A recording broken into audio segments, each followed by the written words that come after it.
You wanted me to keep that laptop there? Here. Here. Yeah, on the slide changer, sir. So, what's the plan for today? No plan? Let's go and play some games here. Good, no? Okay, sir. Okay, you can do the same in the classroom also, right? She's saying, she's just judging my mood, whether I'm really serious and correct, na? You are our student, yeah. Okay. So, what's the plan for today? Huh? All my plan only. Have you people ever come with your plan? You people should say, Saturday we'll do this thing. You want to learn this class. And you should, huh? PMS, I have already come with a plan. What's your plan? What's your plan? So because I'm going your syllabus wise, we already concluded your all that initial chapter and job analysis, recruitment, training and development. Next is PMS. So that is a syllabus. And after this, probably I like to talk to you on the IR part. A lot of HR we have done it. Next session I'll talk about IR because all the more after the independence first time in India, they changed all the labor. 44 labor laws has become 4 labor code now, which is a big significant development in India. The whole concept, philosophy, everything. Sorry, sir. Changed. What do we do, sir? Let me check up. Yeah, done. Thank you, sir. Thank you, sir. God bless you, both of you.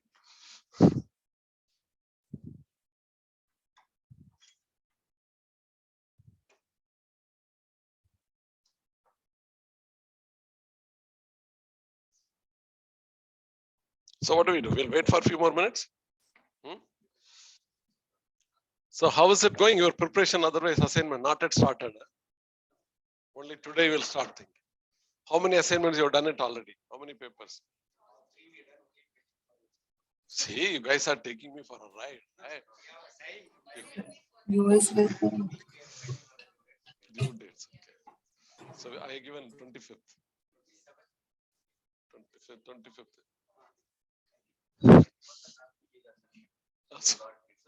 Come. To HR. Okay. And your next assignment is due on the 7th May. 5th or 7th May. You start working. Yeah, what you did this you do the same thing. There's a lot of confusion what to do, break the group and all those things. Whatever you guys did for follow the same method. So it becomes easy. Only one article. You don't have to study. Today I will try to add few more articles. And summarize and go through your so PPT you have to load it in the LMS. Video you may not be able to load. If you load it, nothing like it. But I don't think share it. Upload it. That for the LMS. According to me, it doesn't make. There's no need. If you put PPT itself, is more than enough. Put a PPT and video. And the video. What summary also you'll put the same thing, right? Don't elaborate business with me, right? Be concerned. Only one article, no pain. But make sure that to put a PPT in the LMS, video send it. Simple.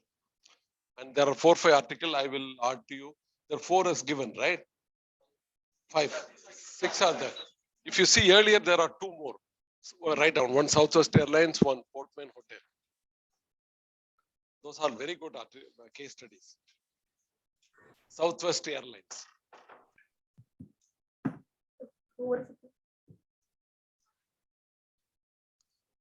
Airlines, and the other one was Portman Hotel. P-O-T-M-A-N, Portman Hotel.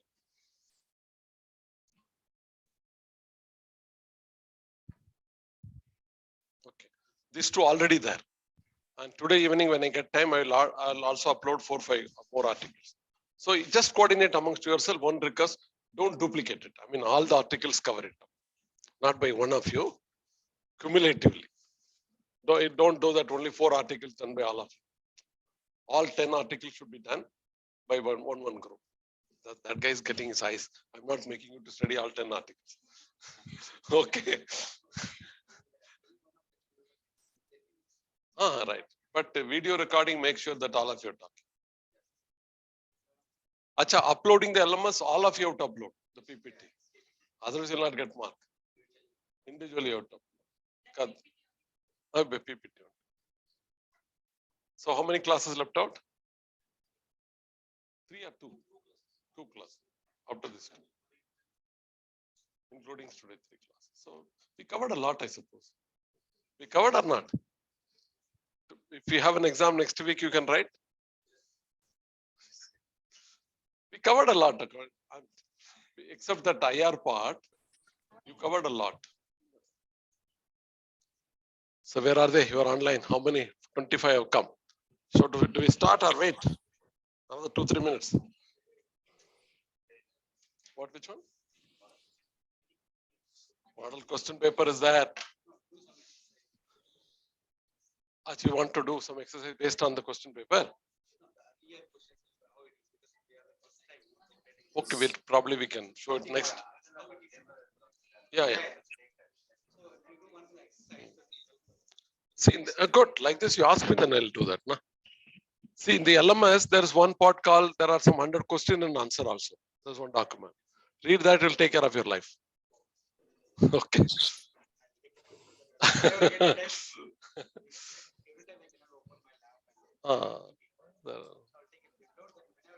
Other than that, till today's, all the PPT I already uploaded.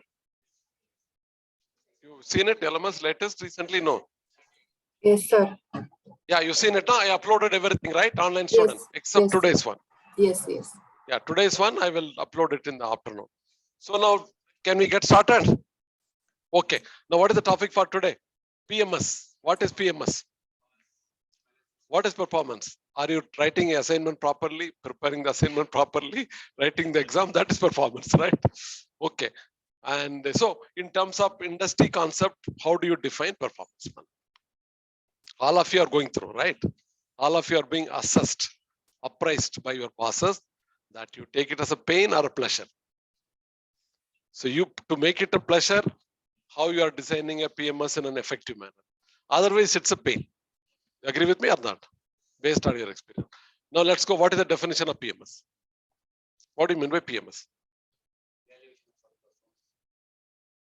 Evaluation of performance of the past year of the individual. Okay, one. What else?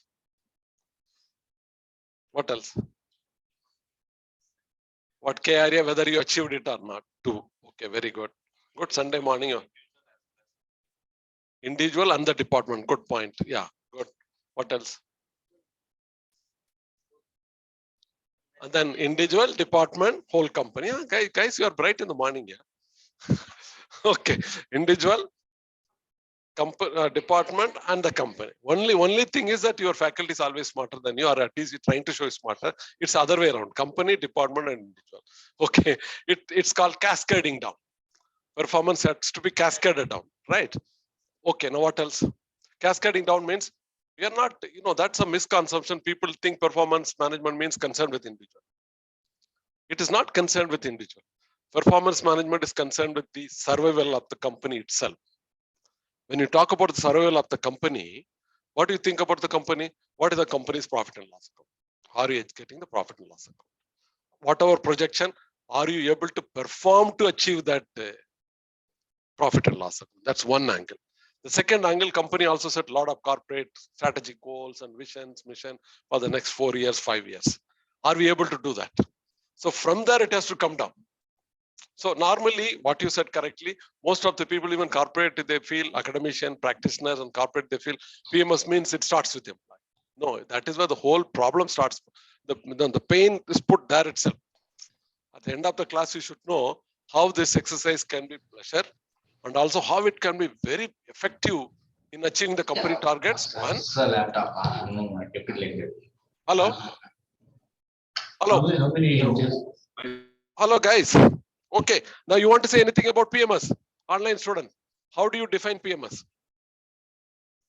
There are 2 parts of PMS, operational part and strategic part. So operational part, we'll discuss about it. Then we'll go to the, anything you like to add about the PMS? Definition. Online students, am I audible? Or I only go ahead? Yes, Am I sir, audible you or are not audible? Audible, sir. Yes, audible, sir. Very Okay. Do clear. you like to say? Do you like to define PMS? Okay. You can see this slide. PMS means it's a performance.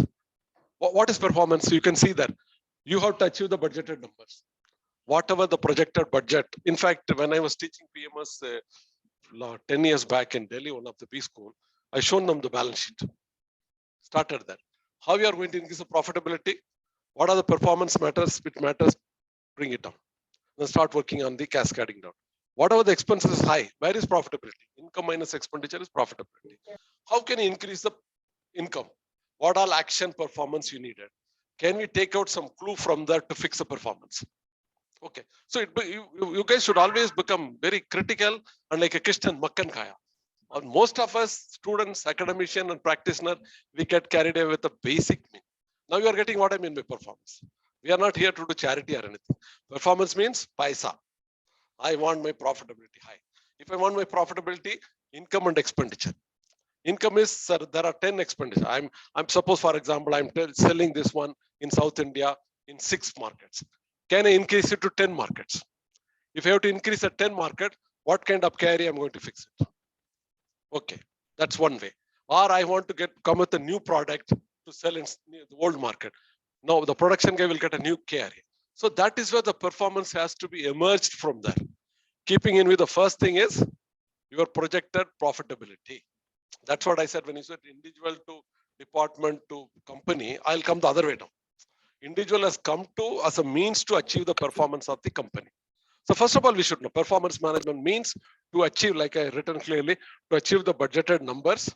And also every company today, they got a strategy goals, 5-year plan, 3 years plan, roadmap and everything. So you have to look at all those things.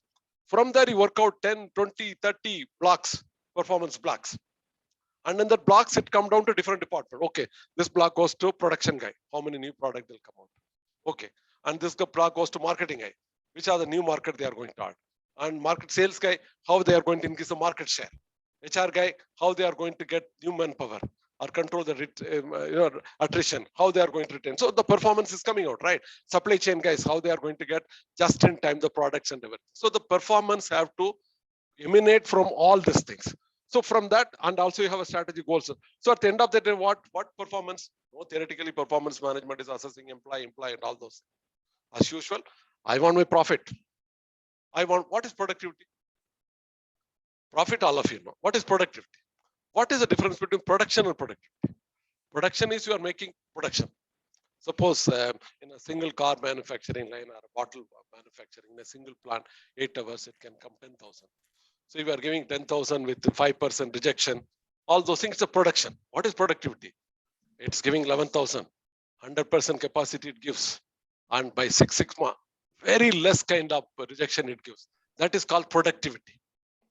You're getting my point. Production, that will go through. You have a machine, you have people, you have process, production will go through. But we are not here to achieve the production.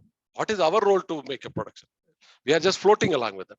But we are there. Our performance has to work towards productivity.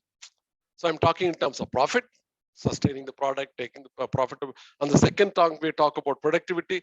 Then third is market growth. All those production and everything will come from where?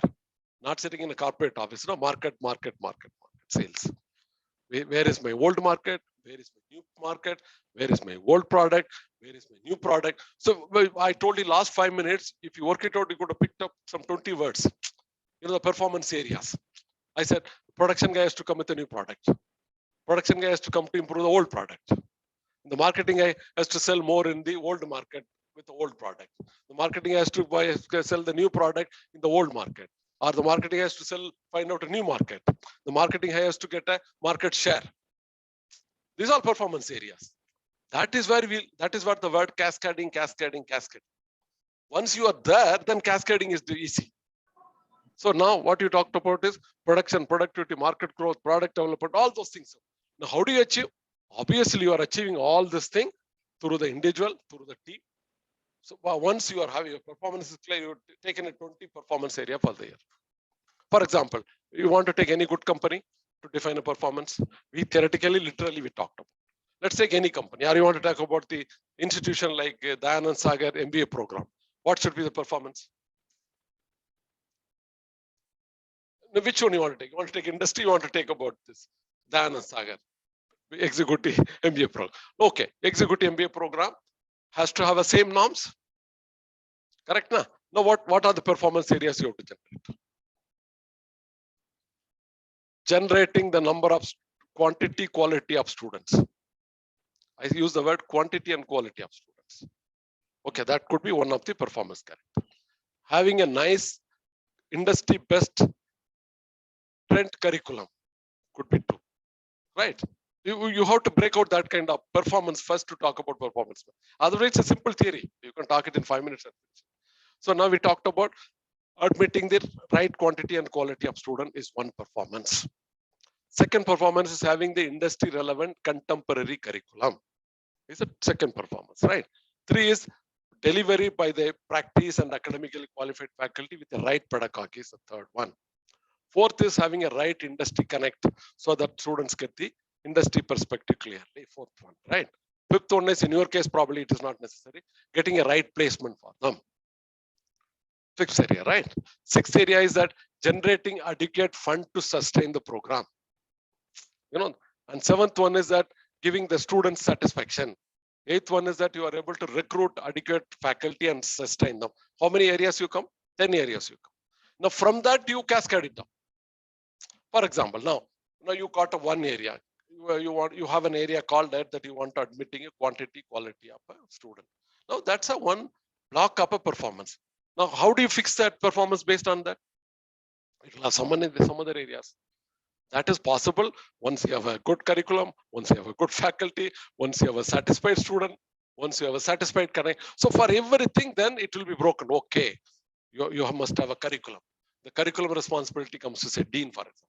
The dean is accountable for performing to get a right curriculum prepared by his faculty and vetted by the external people. So that becomes his performance key result area. For faculty deliver, faculty has to deliver 6 hours, 10 hours in a week. And qualitatively, one is number of hours, and how is he getting the feedback from students, his colleagues, or conference, or anywhere else, or how the faculty is getting the research published in every 3 months. So the performance have to be defined first. That is where most of the industry they go other way around. Simple learning. What is that? Now, if you come this route, you're like any other thing, you have to do a lot of diagnostic work. If you go this way, it's a shortcut method, like we go by a ritual. You are an HR guy, you are responsible for recruitment and training. You are a marketing guy, you are responsible for sales and all. That's the route we do. That is where the pain starts itself. It's not effective, it is not diagnostic, it is not consistent, it is not formally knitting with the company goal and employee. So performance meaning is this is the one, right? If you have somebody have to ask you to define what is performance management, you should be able to what performance management is primarily concerned with companies' realization of goals and objectives, profit, productivity, and everything concerning all the department, so that the company can survive, grow, sustain in the stiff competition. This is performance. So to achieve this performance, it has to be cascaded down all those performance area, down to department and function, and down to individual. So this is what performance means, correct? The definition of performance management is clear to you. Now what is next? Now this we already talked about. Performance planning, cascading means we already talked about. If you take a profitability, you have to really talk about HR guy or top management guy. Like I told you, the first classes, performance management will be done by whom? Who is accountable for managing, planning, coordinating performance management system? HR or only HR? HR is only a coordinator. The top management has to get involved. Yeah, online student, they say saying something. It's not only the HR guy will coordinate. HR, top management, and all the line managers. If all of them get involved, then well define. How many people read the book by Stephen Covey's 7 Habits of Highly Effective People? Have you heard about it or not? Heard about it. And do you know the concept? Yeah, online student. Anybody read the first principle of 7 habits? Anybody remember the first habit? Sir, be proactive. Okay. No, before that. The be proactive is the second habit. Before that, all of you, I recommend read that book. It's very old book, very good book. Begin with the end in mind. That is last. Sharpen the sharp before you cut the tree. That is the first one. Okay. The second one is be proactive, not reactive. Okay. What you said to the last one is begin the end in the first itself. Okay. Now we are here. We are talking. All of you, I recommend read that book. It's easily available online and everywhere. Even you don't have to even buy. You can just go through that 7 habits. The first habit is sharpen the sharp before cut the tree. Meaning by what? Literally, if you want to cut a tree, you spend 1 hour, 2 hours in sharpen the saw, and then go and cut the tree. Probably you'll cut it in 1 hour. 1 hour is spent in sharpening, another 1 hour cut, 2 hours finish the output, and it's effortless ease. If you don't do the sharpening, you will take 4 hours and pain in cutting that. So similarly here, it applies to anywhere, everywhere. Here also, if you could do that, your performance is well defined, then whether, so at the end of the day, what you want, once you do all those things, what you want? Performance. You want cost-effective behavior, you want innovative behavior, or initiative-taking behavior, or change management adopting behavior, or collaborative behavior. What are the things you want in the performance still come down? That's what I call it strategic. There are a lot of companies, like for example, your watches. What is that? What is the trendy watch? Yeah, not the Titan. Smart watches. That one line down, the Titan watch. Fast track, for example. Fast track. It's a cost-effective one, right? They want a lot of cost-effective behavior. The performance has to look for a cost-effective behavior. Apple, can they think of cost-effective behavior? They want more creative behavior, innovative behavior. So all those things, people, we get lost only with the, like Krishnan ji ne makkan gaya. They really don't know Krishnan ji ke makkan kya. He has got many things to eat. Krishnan ji ne makkan kaya means you have to get distilled and get the gist of it. Leave all the buttermilk. What we do is we'll take all the buttermilk and leave the gist. That we are good at doing it anywhere, everywhere. All both the academician as well as industrial practitioners. Okay, now at the end, what I'm looking for performance, what is my product to sell or create? An HR product. I want to create a cost-effective behavior strategically for that kind of company.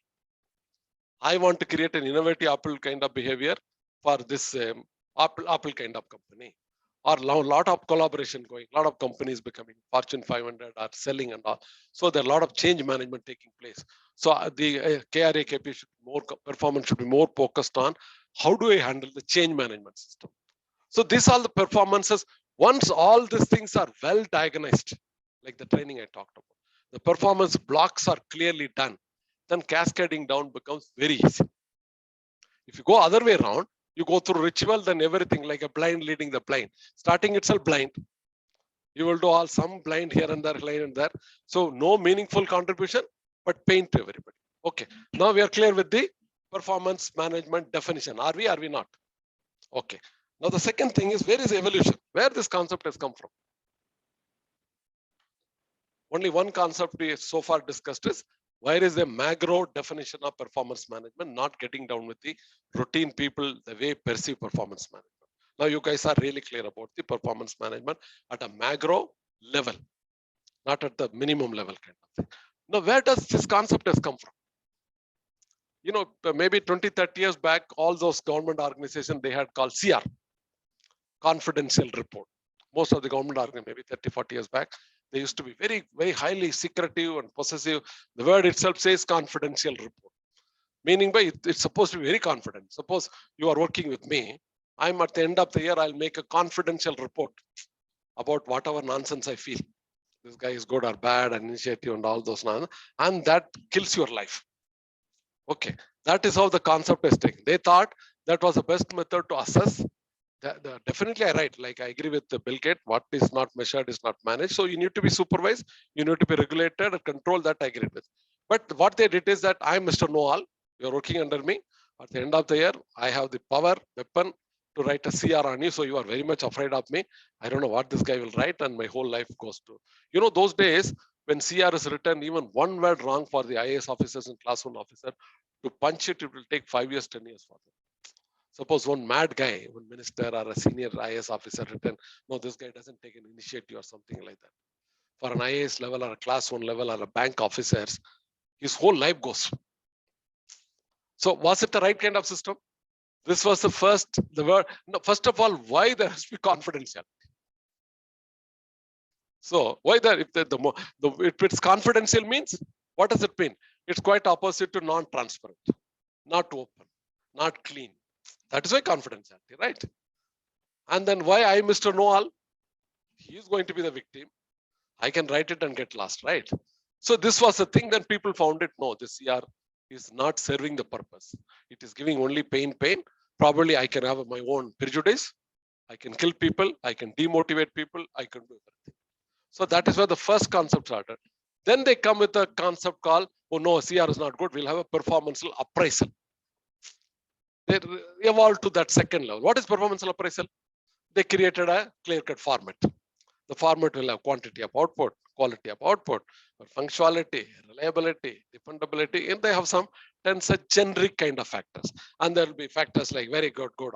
You look like, imagine a format like this: one, quantity of output, quality of output, your initiative, your functionality, your attendance, your reliability, like this, 10, 15 generic qualities, and put a right tick mark. This has come. This has been, they come with this one. Now, how did they implement this thing? The format is little better than that guy CR was writing. The format was little known to all the people. But again, there was no participation from the appraisee or the employee in the process. Again, the appraiser will take the format at the end of the year. He will give the tick. Good, bad, output is good, quantity is good, and all those things, and he will file it. So you have no say to get involved or discussed or informed. So this is what I used to call as postmortem.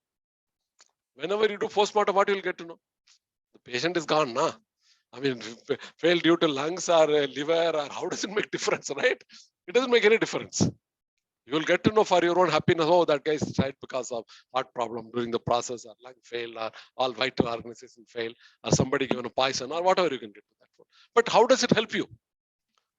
But how does it create problem for you? No, what is performance appraisal? It's again authoritative, one-sided.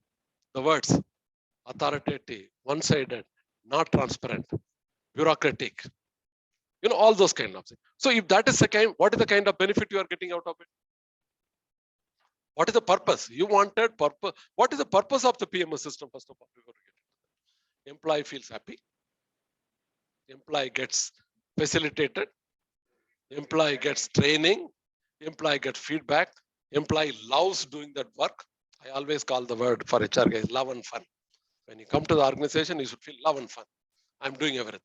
So who's responsible to create the love and fun situation? If you do that, any one of you do that Southwest Airlines case study, the whole case study is based on love and fun.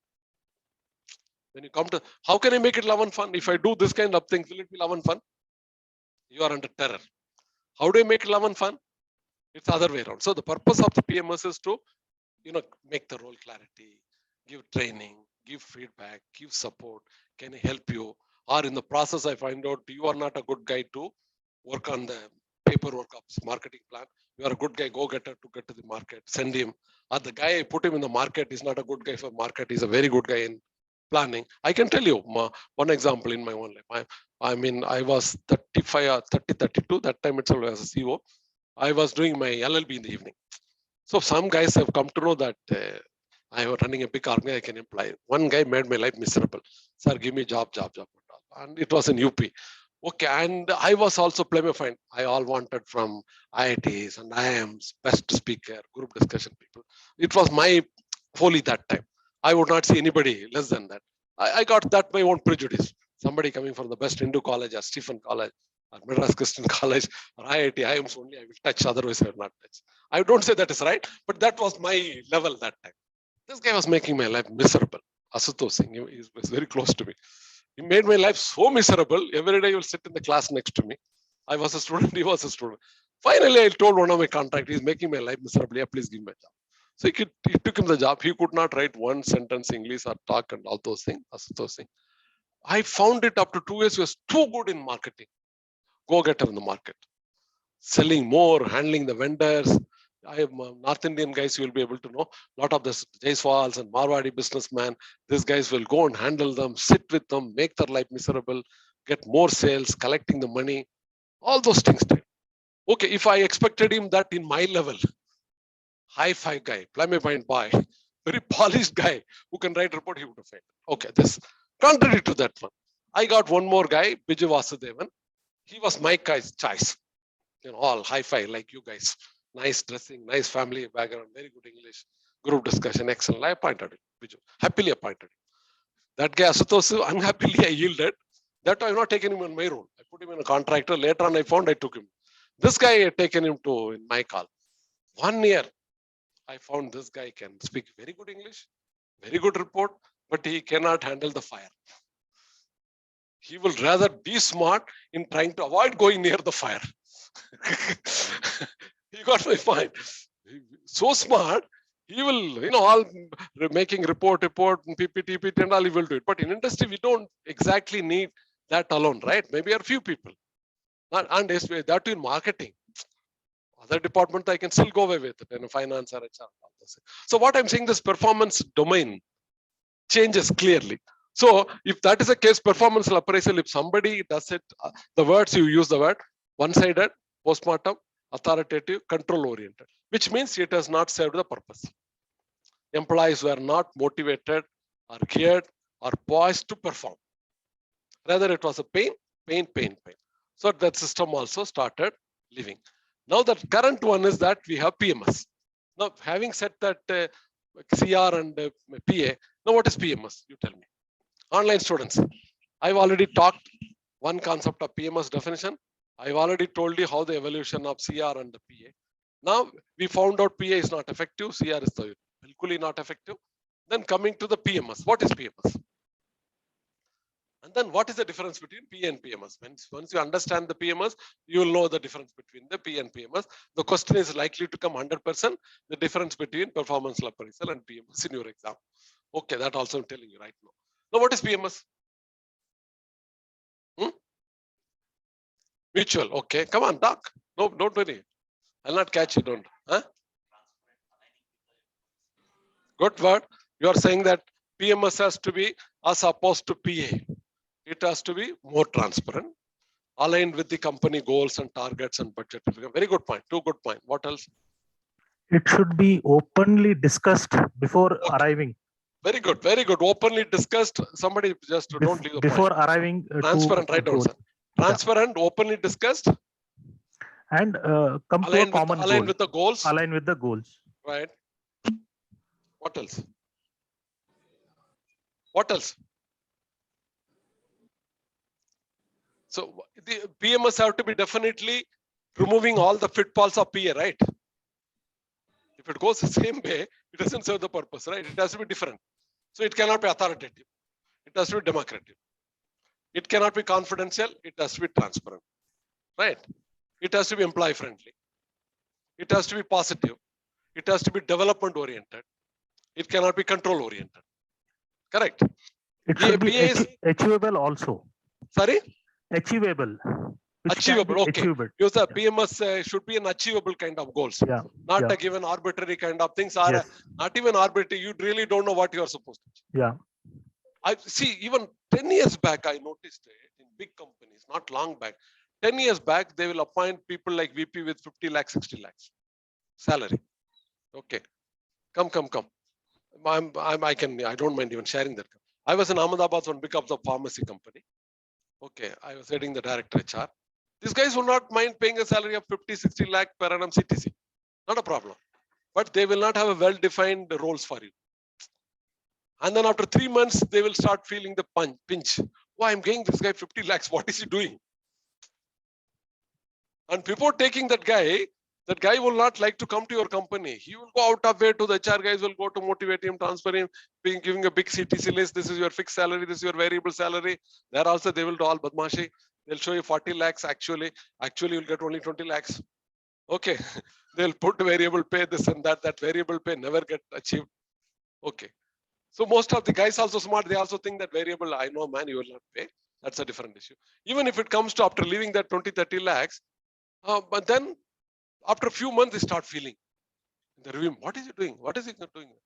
I seen it in one of the GM HR posted in one of the remote place in Ahmedabad. That guy, they paid him 32 lakhs that time. I'm talking about 10 years. Then after down the line, 6 months, the board started seeing him. What is he doing? Then I argued with the board that I told you that time itself, don't appoint. You appoint somebody with the 10 lakh is more than enough at the plant level. Because you don't, what I'm trying to say, you don't even have a well-defined roles. Then without well-defined role, how can you assess his performance? It's a non-fit. You, in some other crazy world, you appointed a guy with high salary. That role doesn't require. Acha, wherever the other way the role needed a big salary, there you are negotiating. Like a last class only I talked, when you're going for the right selection, there's no question of salary. If you're thinking about salary, then the all discussion of right selection through Apple is doing 4 round, 5 round, 6 round, that cannot take place. You do everything at the end of the day. He wants, okay, sir, I want 30. In fact, I tell most of the company, even my Delhi company last month, I said, sir, don't look for the best. Your company cannot afford the best. Because the best has got a best choice also. Number one. Number two, the best will ask you salary, which you will not pay. There was one Abhijit Majumdar. Dada, I used to call him Dada. Don't be confused after eating so much of fish. Let's have a clarity. You are eating so much fish, have a clarity. You will always want the best of it. He's a good guy. He's a Pitts Pilani engineer with EMBA and all those. But still, you'll get, I want the best. I said, you cannot have best. Because best has got the best choice. Number one. Number two, you cannot afford that kind of salary. Not that afford, your structure, your business doesn't provide for. So settle for the second level. One, he will not join. Even if he joins, he will go in another 3%. Correct. So now coming back to that one. So PMS, we talked about PMS. PMS have to be, like use the word 3-4 words, right? Transparent, aligned with goals, employee friendly. Online student, see what I've written. Mutually planned goals. Good, you have done what I've done it. Mutually planned goals are KPI to be achieved. That is the one starting point. Here we are transparent. Here we are democratic. Here we are development oriented. We are not that authoritative. At the same time, we are not left the control. We use the word mutually discussed goals. Okay. Next, so transparent, facilitating, democratic, development oriented. Quite opposite of PM. So if this is the approach, the starting point is a correct pain or a pleasure starting. The PMS PA though definitely pain starting and it will end up in pain. Are we starting here with the pain or pleasure? Pleasure. We are talking about. But down the line, if you don't execute it properly, again you'll mess it up. But at least starting is clear. Starting, you are coming with a nice vision, nice intention. You are willing to win-win, support each one. There's also one concept called in the 7 habits of highly effective people, win-win. When I fix a performance system, it should be win-win. Not that I'm trying to fix you guys, you cannot achieve anything. Vague, well-defined, not achievable, not a smart one. Come, sir. Oh, so it should be winnable, achievable, smart goals. If I fix that, then you also win, I also win. So there are 2 habits of highly effective people covered here. One is where sharpen the sharp.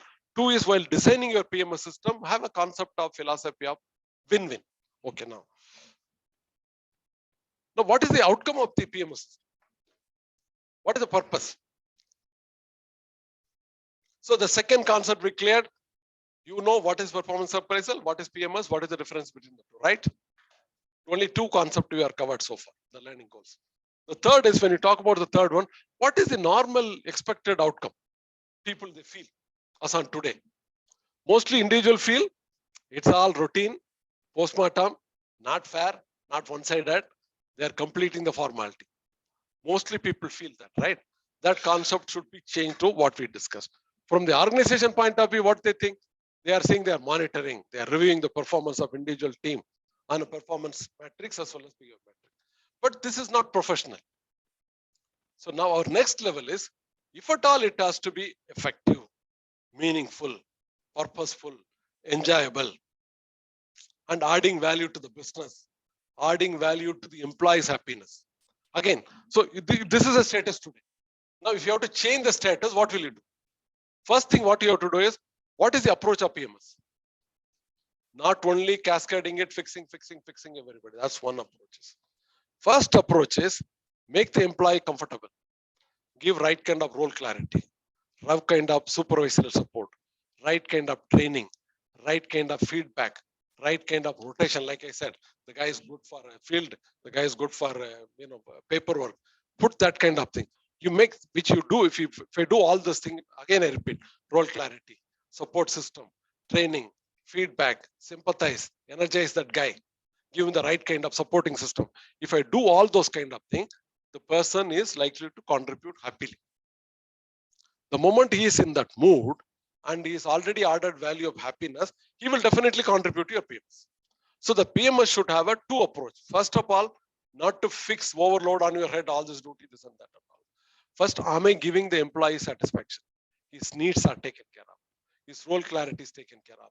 He has got the right kind of competency to do that assigned role.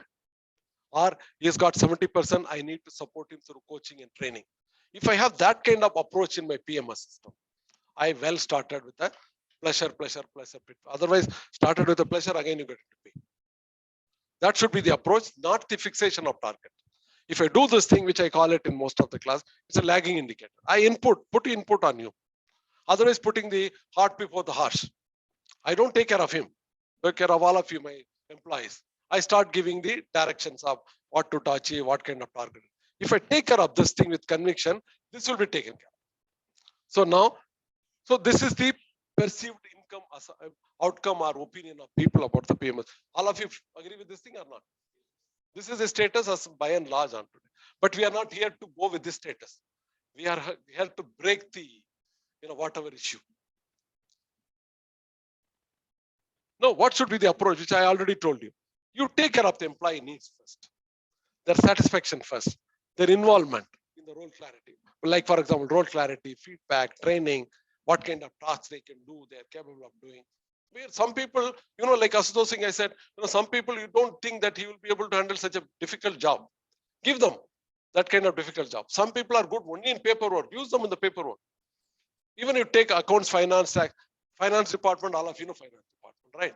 In finance department, how many domains are there? Accounts, finance, compliance, taxation, secretarial.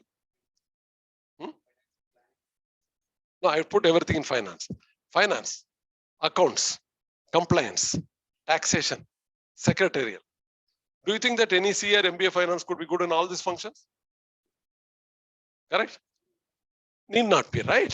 So we should know that the guy could be too good in numbers, too good in. I know there is one guy, Narsim Murthy was with me, the John Disley, CFO guy, that guy with advanced Excel, he will play like anything about me. Tick, tick, tick, tick, tick, and all. I don't know what nonsense he does it. Everything projection, back, front, the numbers and accounts and without advanced Excel, 10 years back, front, back, what is the ratio? Ask anything, sitting in the meeting itself will do it. But if you put him properly in the finance to go and meet a banker to arrange money, he'll probably fail. You are getting my point. The same thing, somebody who come from strong MBA in finance, strong, very good in finance projection, networking, working with the bankers, trying to get the fund and all. This guy will not be able to touch even advanced. Even ask me, I'm not very bad in advanced Excel. Even advanced Excel, even ordinary Excel also, every time I have to look for the commands, which commands comes. So you have to fix the people according to that. So first you take care of the rationale. That's why I said, if you want to start an effective PMS system, a meaningful PMS system, with employees can have love and fun in achieving that fun. First, you have your approach and rationally clear. First and foremost is not your performance. First and foremost, your employee. Take care of the need, take care of the satisfaction, involve them, synchronize the task and everything with the right role clarity, feedback, training, benefits, right assignment. Half of your job is done. Because that guy is already ready to roll on. You don't have to worry too much of monitoring that guy. You agree with me or not, this statement, based on your own experience, right? If that is done, then second, you have a fair and transparent process of PMS. Okay, you've done that first one. Second thing, fair and transparent means if you have a CR report, you have performance appraisal report. That is not a fair and transparent system. Coupled with the first one, if you have a fair and transparent PMS, not a ritual, but a meaningful, respectful activity. I respect you. We are both jointly responsible in a matured manner to contribute to performance. So I treat you like an adult, one-to-one. If I do that way, it will come. Or if I have that PA system, then it's a ritual. There is no meaning. There is no respect. There's no involvement. So if we have these two, then your PMS, what we are discussing now, how to make a PMS system effective. how to make PMS can deliver the result what it's supposed to be delivering it, how the employees can feel pleasure and love and fun while going through the exercise of PMS, how the PMS can be really a good strategic tool. What do you want at the end of the day? Company to perform, right? So how this PMS can make the company to perform, not the individual to perform. Company to perform means always it comes down. Can it be? Or it's only just a ritual, painful, everybody wastes their time, HR department wastes the time, appraisee wastes the time, and you will not achieve the output. Rather, it gets into negativity, it adds to attrition. Right? People will feel that I've not been appraised properly, I've not been taken care of those things. So from that to this paradigm, if you want to have it, it's fun, it's an effective tool, it makes employee motivated, it makes the company to achieve the thing, everybody feels happy, we feel it's a meaningful activity, it's a transparent activity, it's a respect. But that thing, you have to do both. Now, what is the process? It's clear right now. The third point we talked about is the rational and purchase. Now, how do you go about a fair and transparent process? That's the next point. Now, what should be the process? All of you already written. Few of the process you already written. The first, this slide will be shared with you. Yeah? You don't have to take a note out of it. What is that? First of all, you have mutually agreed KRA, which we have done it in the last class clearly, right? Unless you have a clear-cut KRA. And KRA also, lesser the KRA, the better. Instead of writing down 10, 20 KRA, write only 2, 3. Under each one or 2 KPA. And discuss with that person. Is it achievable? And mutually discuss, not achievable. Negotiate. Come to that conclusion. Put that person comfortably. So that is the first starting point. For suppose you have to do a PhD, like last time we did. What is the factor? Evaluating the factors relating to effective PMS. Effective PMS is the variable. What are the factors? The first factor is this. Effective PMS, which I already told you. You are happy. You are achieving the target. Employees achieving the increment, bonus, and everything because it's done very well. Company is achieving everything. Company is sustaining, growing, achieving all those things. So the first process is having a mutually agreed KRA. What is the duration? Second. Now the process we are talking about, what should be the nice process, which is an effective process, which is palatable to all concerned. One is that all of us agree that has to be done with a lot of input, a lot of effort, a lot of understanding, which we don't do. Okay. Second thing is, what is the duration? What kind of duration for conducting the PMS system? Every 4 months. C says every 4 months. 6 months. Okay. Once in a year. Once 4 months, 6 months, once in a year. Yeah. Now, which one I have to go with? All of you are intelligent students. Huh? Huh? 4, 6, 1 year. So twice. Yeah, nothing. I don't agree with anyone. Then what is the answer? Huh? Very monthly. No, first of all, there's nothing fixed. As and when required. No, that's too liberal. Okay, now it is not a kind of static rule. It's an organic, dynamic one. For example, you have somebody who's working on a research and trying to find out corona research article. Can that guy be assessed every 6 months, 3 months, 1 year? No. Right. If you have a leader, CEO, can you assess him every 3 months, 6 months? No, at least 1 year you have to give him a time. Can you assess a salesman after 6 months? Every day. Online assessment. So the duration is not static. Depending upon the position, the business, it has to be done.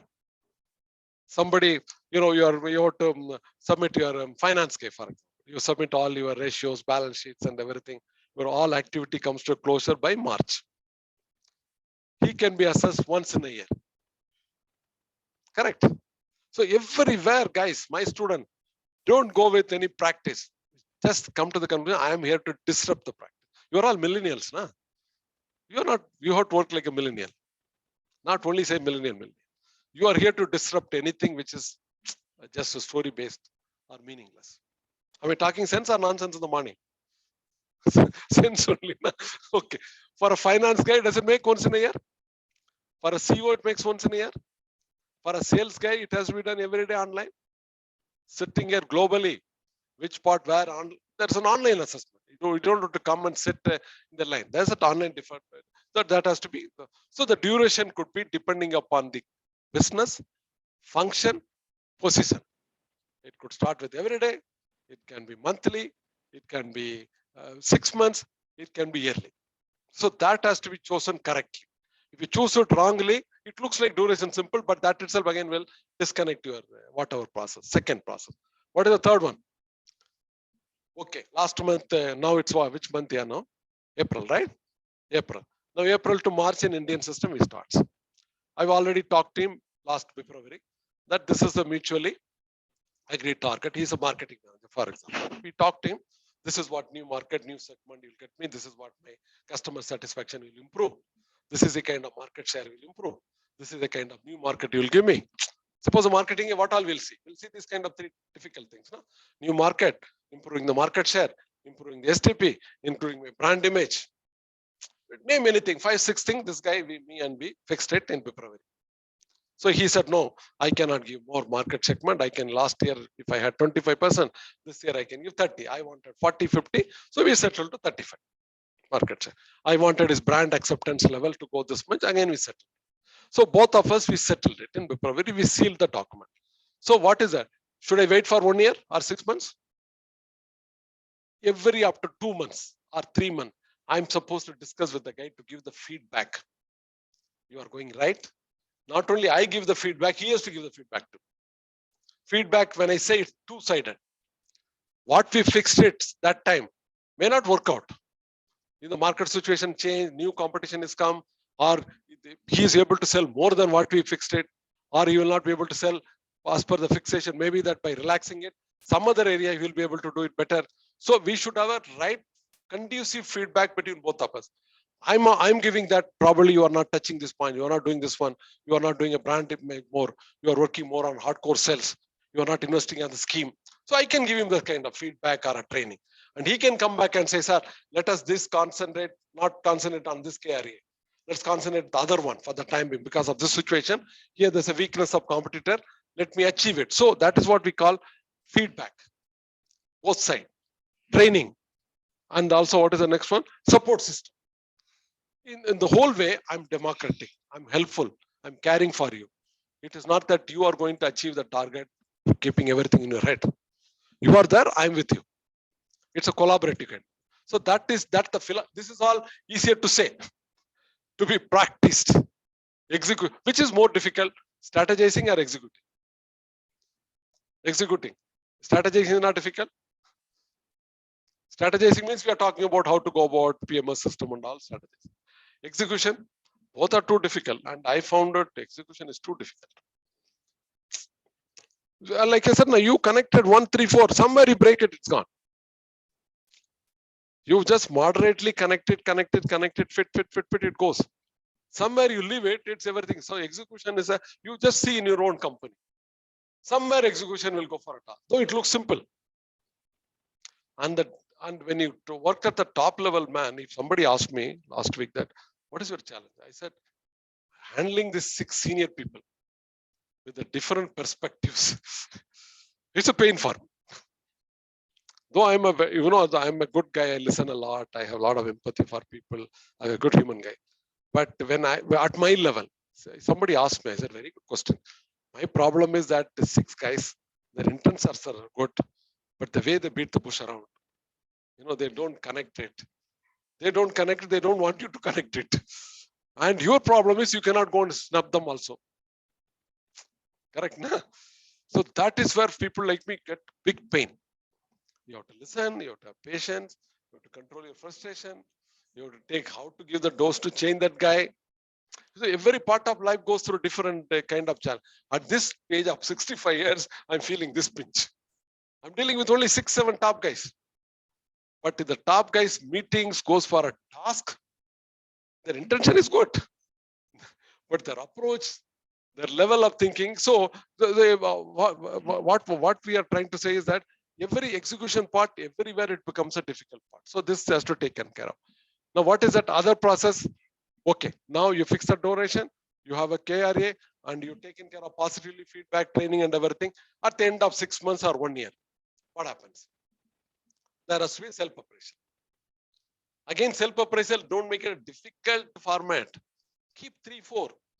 Please write to refer to your agreed KPA. What is that you achieve? 3 KPAs are out of 10, I could achieve 6, 7. That's it. But make it sweet. Concise and sweet. Small is beautiful.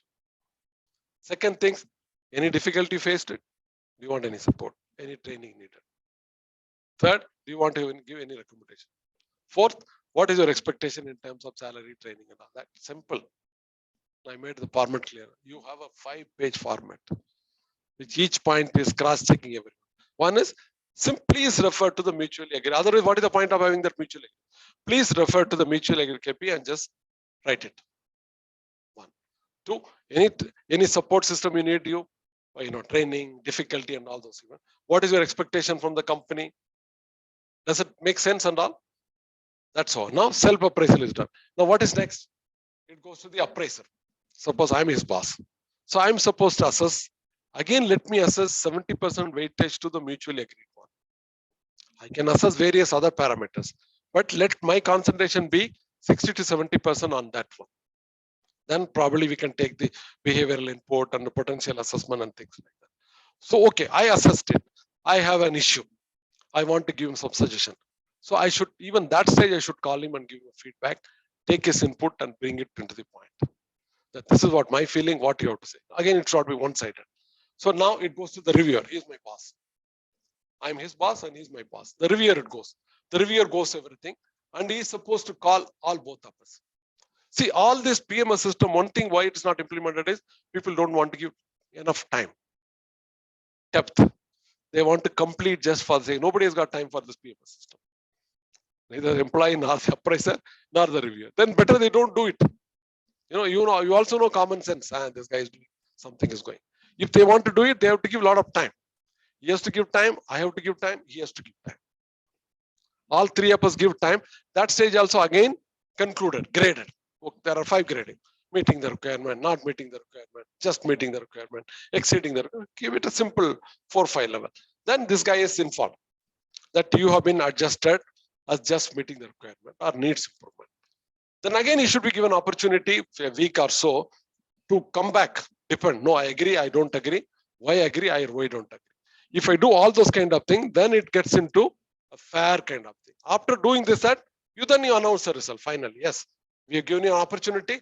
Finally, after listening to, we found it that you need an improvement. Okay, we corrected it. You are just meeting the requirement.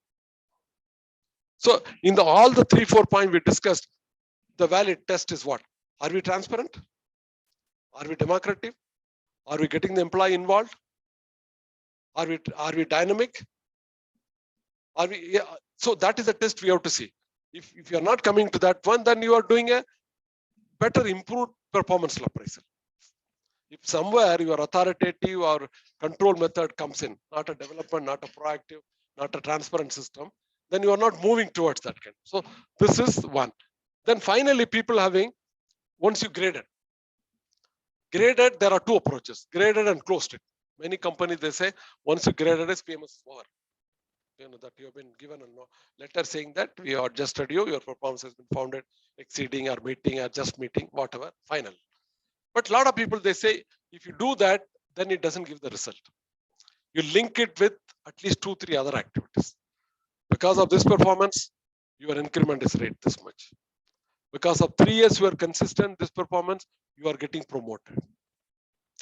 Some people say that, we don't link up this increment promotion and all. Just inform that guy, your performance has been judged and adjusted, this is it. Closing that exit. But a lot of people, they feel, let's not close it, then again, it will not complete the loop. You say that this year you are meeting this kind of exceeding the requirement, probably get 15%.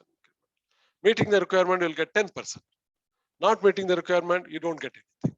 And 2 years you get not meeting the requirement, you are given a final notice for 6 months to improve. Okay. 3 years you are getting complete, continuously exceeding, you are poised for a promotion. One. That way you link it. That's what I mean. Linking the performance to the next level. Otherwise, it's just closing it abruptly. Just that, you just close it, left it.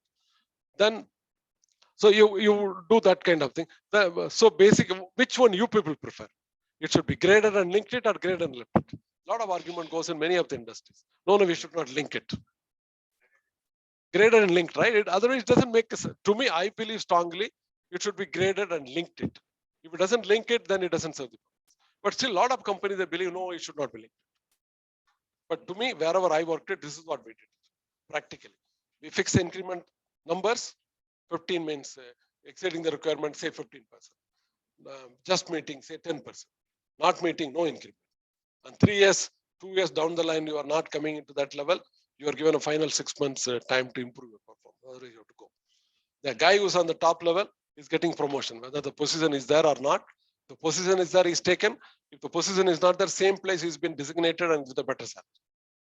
And also the training part is taken care of. Wherever in the process, like training needs, last time we discussed. PMS is one source which can give you a lot of training needs identification. So this is the process of PMS process. So this process, the valid test from you guys, is it democratic? Yes or no? Is it transparent? Is it meaningful? Can the employee have a love and fun? Beyond that, employee still finds this thing that I don't want to really perform, that you cannot help it. Right? If employee says that I don't want to perform anything, sir, that cannot be, because company cannot survive. Right? So it is not authoritative. It is not, one-sided one. So if you do this kind of thing, again, I'm telling, execution with right approach, right philosophy is difficult. That is why 60 to 80% of the PMS system is not achieving what it can miraculously achieve. Company's performance, also the employee satisfaction. It is not achieving. The PMS should be miraculously achieving all those things.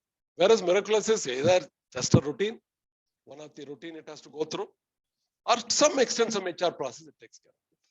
But to get an effective effect promise, if this process effectively executed, according to me, can deliver the result. Online student, do you agree with my statement or are talking some nonsense in the morning? No, Online. we agree. We agree, Huh? sir. You We agree? with you, sir. Yes. You agree? Yes. Yeah, offline students. Yes. If you become a boss tomorrow, you'll save some hundreds of people's life or not? If you have not been saved, which I cannot help it. Will you be able to save hundreds of people's life in future? Yeah. Okay, then done. So this is the process. Now, normally where PMS should domain concentrate more. You put anything under the earth, yeah. You are responsible for this thing, for this thing, for that thing. There's no end to it. But again, there should be concise, very small pillars. According to me, that need not be more than 3 or 4. One is already we talked about, production related, performance related, finance related. Production, profitability, growth from balance scored view of what is the contribution of each individual from BSc point. BSc takes care of everything, right? Balance scorecard, your finance contribution, your marketing contribution, everything. One should be, say 60 to 70% of this one could be the first domain could be this one. While designing a format and template, if you know this thing, you will not design unnecessary nonsense format. We all go crazy in creating complicating things. I don't know. It's again with both practitioner and academician, both of them are same jat in that issue. Jat, same caste. Academician, practitioner, when they have to make it complicated, they're good at it. Make them to make it small and simple, very difficult for them. Like I told you guys, I want only 5 slides, not 20 slides, right? Make 6 slides. Okay. Probably I can push you to do only 2 slides or 3 slides. And I can show you in one of the articles how it can be done. It can be done, right? But it requires a lot of thought, thinking, analyzing, observing, understanding what this guy is trying to say. How does it make it relevant? So it puts you thinking, a lot of thinking.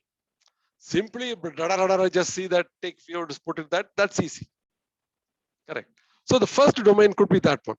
The second thing is, a lot of behavioral and managerial leadership attributes.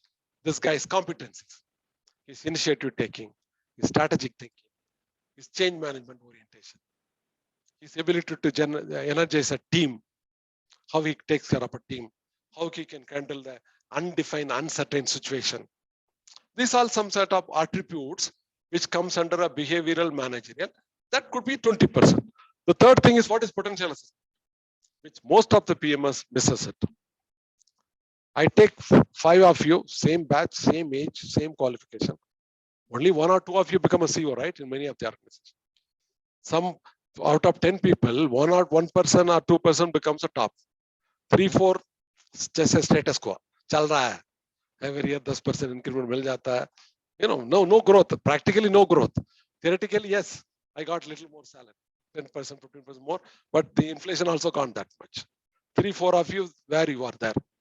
You change the company, change the position, little more increment also got, but you stay where you are there. Am I right or wrong? And 1 or 2 guys are gone case. So, same batch, same qualification, which means the potential. Some people have got a potential that has to be captured initially, successfully, so that your leadership pipeline is taken care of. One of the big need for the company is what? You need managerial pipeline, you need leadership pipeline. That can be captured through a PMS system. Like I told you, most of the lateral appointment in many organizations at the senior manager leadership level is a failure. 60 to 70% is a failure.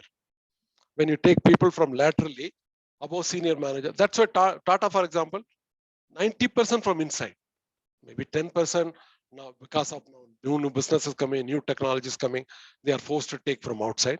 That too, they are very, very careful in selecting. Okay, but otherwise 90% is from management training. You become functional head, you become a GM, you become a vice president, you become a project in charge. Then you finally at the retirement go back to the corporate office. After retirement also you become an advisor, and many things goes on that. So the potential assessment is one. So 60% could be your weightage on the first one. 20% could be on your attributes like your managerial leadership skill and things like that. 20% could also be this guy has got a potential assessment. So I may later groom that guy, give him job rotation, enlarge his job, put him under tremendous coaching. Suppose I spotted somebody like, you know, that I remember one of the my bosses, whenever they go to attend some meetings, they see your performance. Then they try to attach even a young guy like an executive assistant with them. You must have seen, no? So big people attaching with Narayan Murthy sir or G. Premji as an executive assistant. Nothing but they spotted some spark in that person. So they cannot immediately give that senior level position.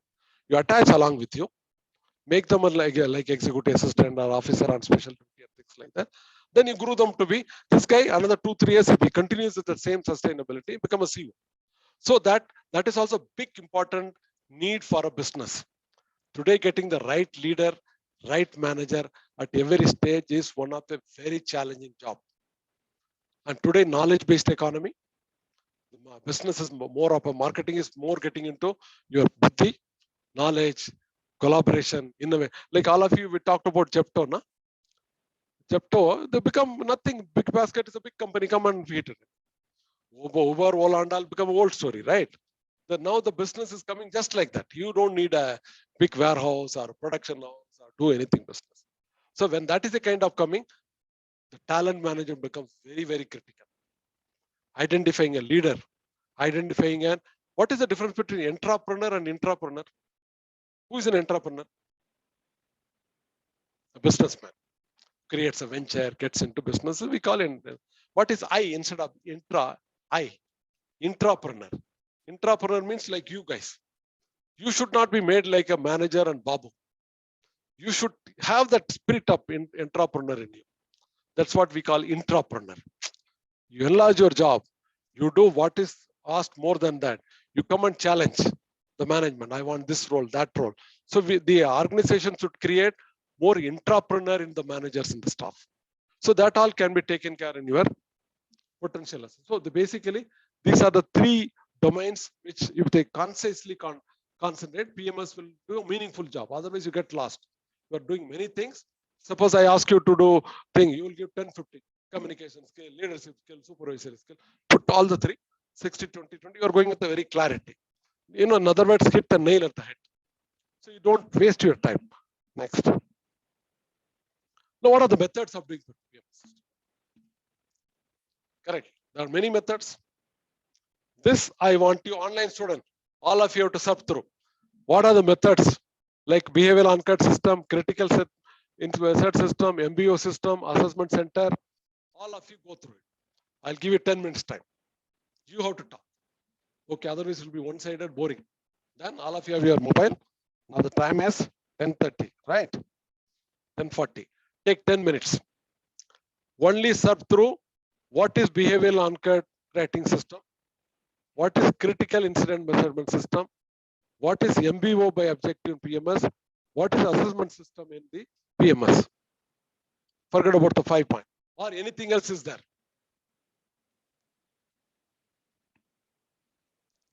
Online students, are you clear?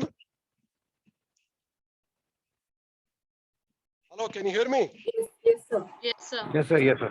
Yes. I want you can take 10 minutes time. Okay. I'm not going to teach you, you have to teach me. What do you mean by behavioral anchored system? What is critical incident system? What is management objective? What is assessment center in PMS system? Just check and let me know.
And there's one bell curve system also, okay?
Done? Ready? Or still you need a few more minutes?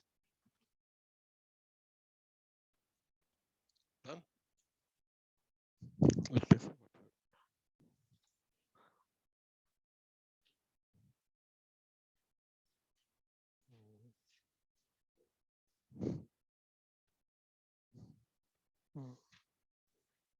Come, you occupy the typing. Come on. Sit here.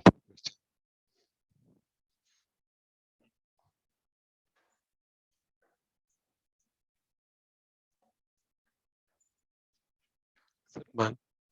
I elevated him to be the professor. Start typing when we discuss, okay?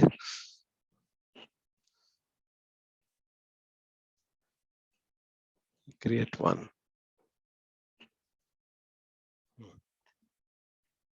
Ready? Okay, the first one. What is that? Behavior. Only that we discussed 2 minutes. What are the points? Tell me, you'll write.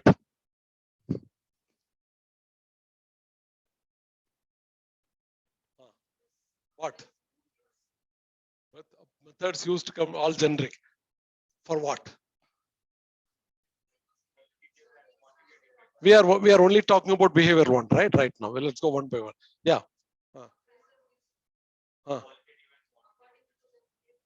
Okay. One is that behavior. Here, the behavioral anchored means you are concentrating more on the behavior. Okay. Behavior like what? Dependability. Write down, sir. Behavior like teamwork, dependability, performance driven, generic kind of things, right? For example, performance driven, team oriented. Now, if you found something more than that, please let me know. That's what I'm writing on your behalf, not on my behalf. Okay, what else? Basically, according to you guys, saying that assessing primarily based on the behavior dimension. The behavior could be teamwork, performance oriented, interpersonal skill. Is that right? Have I understood correctly or anything? Yeah, online students, have I understood or you want to add anything more? No, how he is behave, the particular, I mean, the concerned person, how he is behaved with his team, and then how he is behave. Yeah. Yeah, that's what I said. How is team behavior? Say interpersonal skill, right? That's what you are trying to say, right? Yes, sir. So you are basically, this system is concentrating more on behavior part. I given you the last long back 3. I want to add up one point, sir. How we behave towards a critical incidents. That is there. No, that is the other point is there.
So we can't hear you.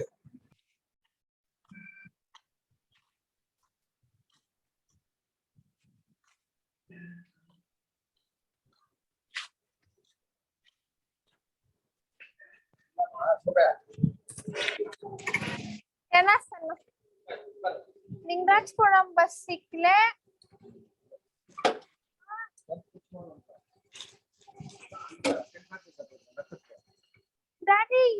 ಸಿಕ್ಲೆ daddy ನಮ್ಮ mummy call ಕೊಟ್ಟೆ mummy ಸೊನ್ಸೆ லாவிய bus stop கிட்ட வந்தா 45 minutes wait பண்ணமோ Lingarajapuram bus வரல promise ಉನ್ಮೇಲೆ promise mummy ಮೇಲೆ ಪ್ರಾಮಿಸ್ ಬಾನ್ಸ್ವಾಡಿ ಬಸ್ ಬರಲೇ ಇಲ್ಲ ಬಾನ್ಸ್ವಾಡಿ ಬಸ್ ಬರಲೇ ಇಲ್ಲ ಲಿಂಗರಾಜಪುರಂ ಬಸ್ಸು ಬರಲೇ ಡ್ಯಾಡಿ ಪ್ರಾಮಿಸ್ ಡ್ಯಾಡಿ ಎಂಕನ್ನ ಇದಾರೆ ಎಂಟ್ರೆನ್ಸ್ ಬಸ್ ಪುಸ್ಕಿಂಗ್ ಮಾಡಿಸ್ಕೋ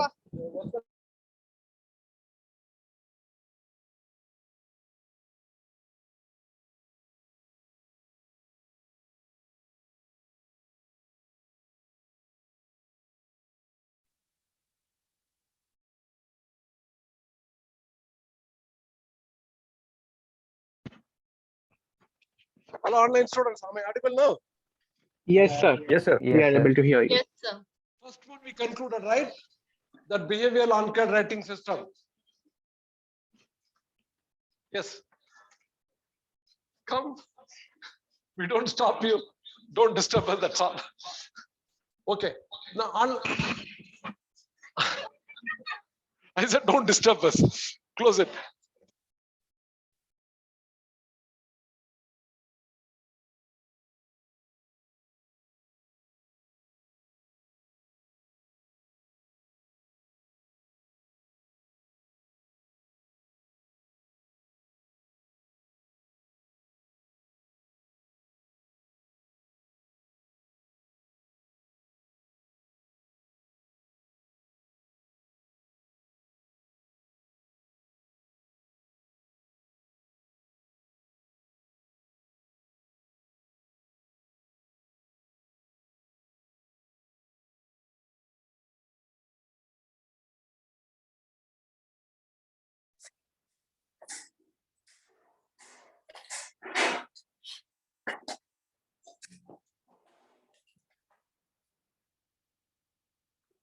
We are not able to hear you, sir.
Hello. Yes, we can hear you now.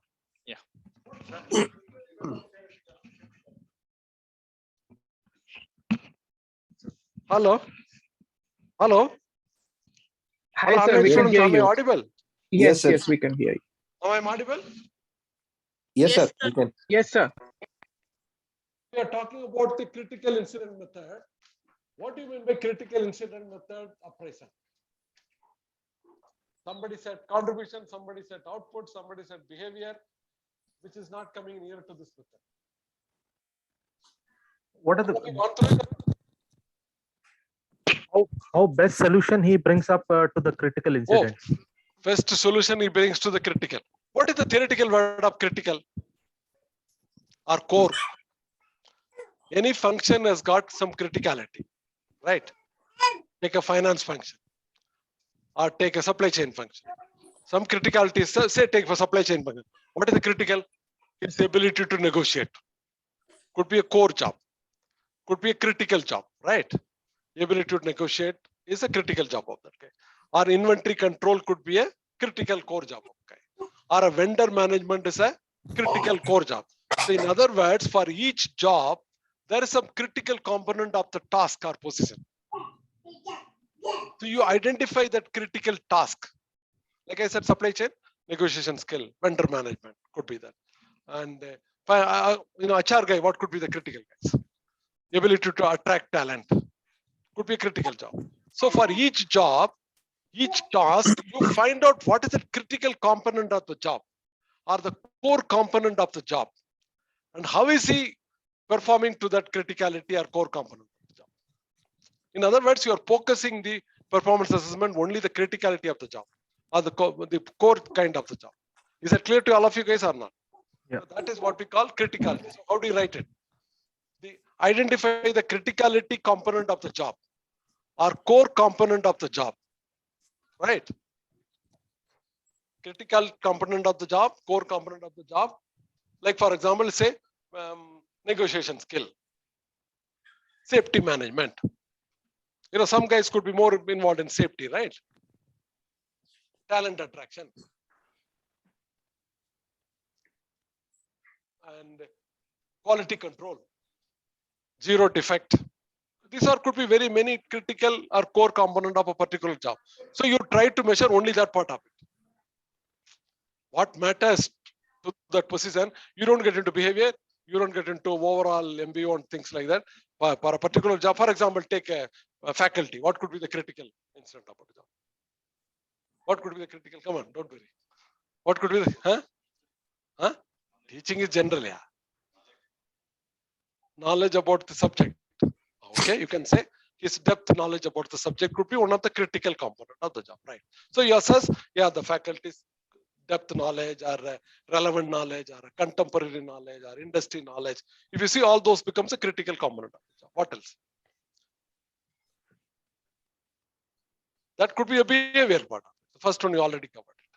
How he is able to communicate and connect with the students could be a behavior part. Yeah, it's a good thing. You connect both. You see that comes under your behavior part of it. Critical part of it is right. You said right, the depth of the knowledge. Or research background. What is his research background? What is his corporate connect? Is he able to connect corporate to the classroom or not? So this all could be a critical core component of a faculty. Then you assess that faculty. How is he good at the critical component? How will you assess me?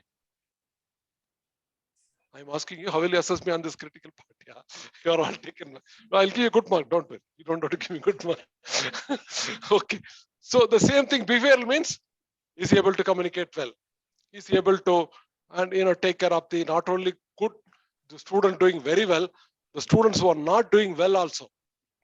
Today in the world level, global accreditation, the faculty talking about, the faculty is supposed to more concentrate on the students who are good, not good enough to be good. Otherwise, mostly faculty tend to get carried away with only those good doing students. But the focus has to be good doing student, not good enough students. This all comes under your behavior. So in both cases, this addresses something very good. That also addresses something good. But both the things are complete. I use the word inclusive, holistic. No. Neither the first one is inclusive or holistic. Neither this one is inclusive or holistic. Yeah, both are covering some methods of PMS system. Okay, sir. Now third. Bell curve system. That's very interesting. What is a bell curve system?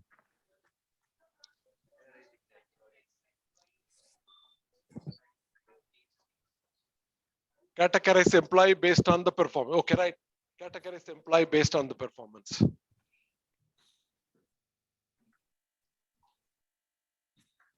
What else? Online students, we are talking about bell curve system. I hope I'm audible. Yes, sir. Yes, We are sir. talking, You are. yeah, we are talking about the bell curve system. GE uses extensively bell curve system. Many Even first TCS uses bell curve system. TCS uses bell curve system. Yeah, You are from TCS? I was from TCS. Tell us now. You are the faculty right now for this. So What is yes, that? for What is a bell curve system? Tell us. so the bell curve system primarily looks at how we segregate the performance related models of an individual. So as the name suggests, it's a bell curve. So it looks like a bell. So it will be going to the elevated pitch in the middle section where the employee has contributed more. That is the best performance. And either side of it, it will be poor performance or the top performance. So that way it is. Okay. Okay. He says that there's a bell curve system. Not simply, sir, you have worked in TCS. You should explain to us. We are a layman. You explain us simply what is the objective, what is the system works, what's the good and minus point of this bell curve system. Right? Yes. You are all CO material. You should be able to communicate clearly, right? What is the system? What is the process? What is the plus and minus of this bell curve system? Come on. All of you gone through it, right? Online student. TCS using, GE is using. First of all, what is bell curve system? Suppose I'll explain a simple layman's language. 100 people, middle level manager, I'm assessing. Okay. First point is 100 people, middle level manager, I'm assessing. Okay. I'm assessing on all parameters. Could be behavioral, could be uncat system, critical incident, or KRA case based on all this. And everybody graded finally, 100 people. Somebody got 100 out of 100, somebody 80, somebody 70, somebody 30, like that you are getting all those. Everybody has been given a marks. Now the bell curve system, theoretically it will say, it will dictate, it will mandate, only out of 100 people, 10 people only will be given the highest grade, outstanding grade. Okay, 10 people only, 10% only given outstanding grade. It's called, the other word, forced grade system. Bell curve is nothing but forcing. I'm forcing the system. So out of 100 people, 10 people only will be given the outstanding grade. The 10 people could be only 99, who got 90 marks. Those who come 90 only closed at the 10. Or sometimes even the guy who got 55 also can come to the top. Relatively, you are getting marks. Somebody got 60, somebody got 80, somebody 90. I have to plot it now, force it. The first 10 people, maybe if you got, they got 99 people, you got now all the school exam and all students are getting 99, things like that. Suppose somebody got 99. The 99 only closes at 10%. So only that guy gets a top grade. Okay. Now the middle level, a big chunk will come. 60 to 80% will come. So the TCS person, if I'm wrong, please tell me no. And somebody has to essentially fail also. For example, you got 70 marks, the grade. Normal grading. What you are going through is a normal grading system. What we gone through bell curve is called relative grading system, which I'll explain to you. Now here, suppose the 10 guys, the bottom 10 guys got 70 marks. 70 marks means what? Good marks, right? But as for the bell curve system, you're gone case. You have failed. You lose your job. Are you getting my point? 100 people assessed it. Marks got distributed. The system will try to force it that only 10% guys will get top, depending upon what is the relative mass score, and maximum chunk will come middle. 10% have to go home. If not in 1 year, second year they have to go. The 10% of the people could have even got 70 marks or even 80 marks. Are you getting my point? Now that is what we call bell curve system or a forced curve system. This is what used to be in my days in 85 when I was IIT student. Our class grading used to be done that way. Now you are all getting a relative grading system. Each one of you get your separate marks. You are not getting a relative grade, this forced curve system. Even IIMs, they have still this forced curve system. That is why IIM guys have to be absolutely careful. Even 2 marks can miss you from outstanding. Or 2 marks will put you into C- grade. Though you must have got 70-80%. This is what now have you understood bell curve system or a forced curve system? But this is not for individual person, sir. This tool. This is not for, you see, 100 people that put together. See, it cannot be done for one individual bell curve system. Hello? I'm answering your question. Yeah. That's what. That's why I use the word 100 people I'm assessing through many methods, behavioral method or KRA method or critical incident method. Then finally giving you marks. After giving the marks, I have to plot it. Go through it goes like this. Somebody very good, somebody theoretically good, but by the bell curve system, not good. Now, what is the advantage? Disadvantage. Where it can be used. Come on, guys. Is it useful? Why they are using it? G is a good company. TCS is a good company. No, first of all, immediate reaction is it good or bad? Tell me. It's not good, sir. Not good. Not Most of the employees will say not good. Okay, now let's raise ourselves above from employee to a, what you call proactive guy. Let me see. Something must be there. If G is using, TCS using, something must be there. Okay. No, I can give you one more clue. It cannot be used for a small number of people. That's why I use the word 100 employee.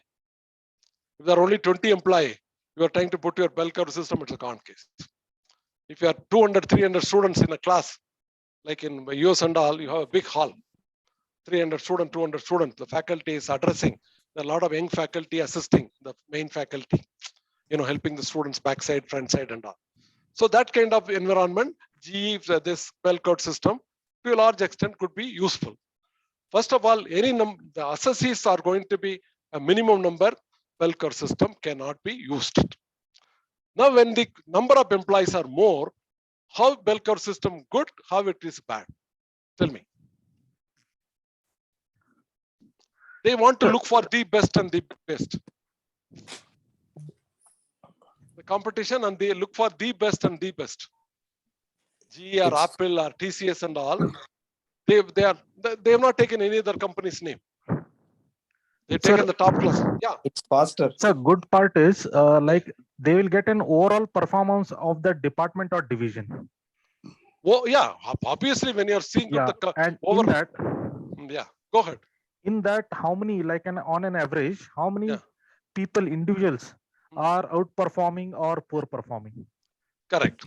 Relative, like I said, Relative, they don't mind compromising on good candidates also to not to take them forward.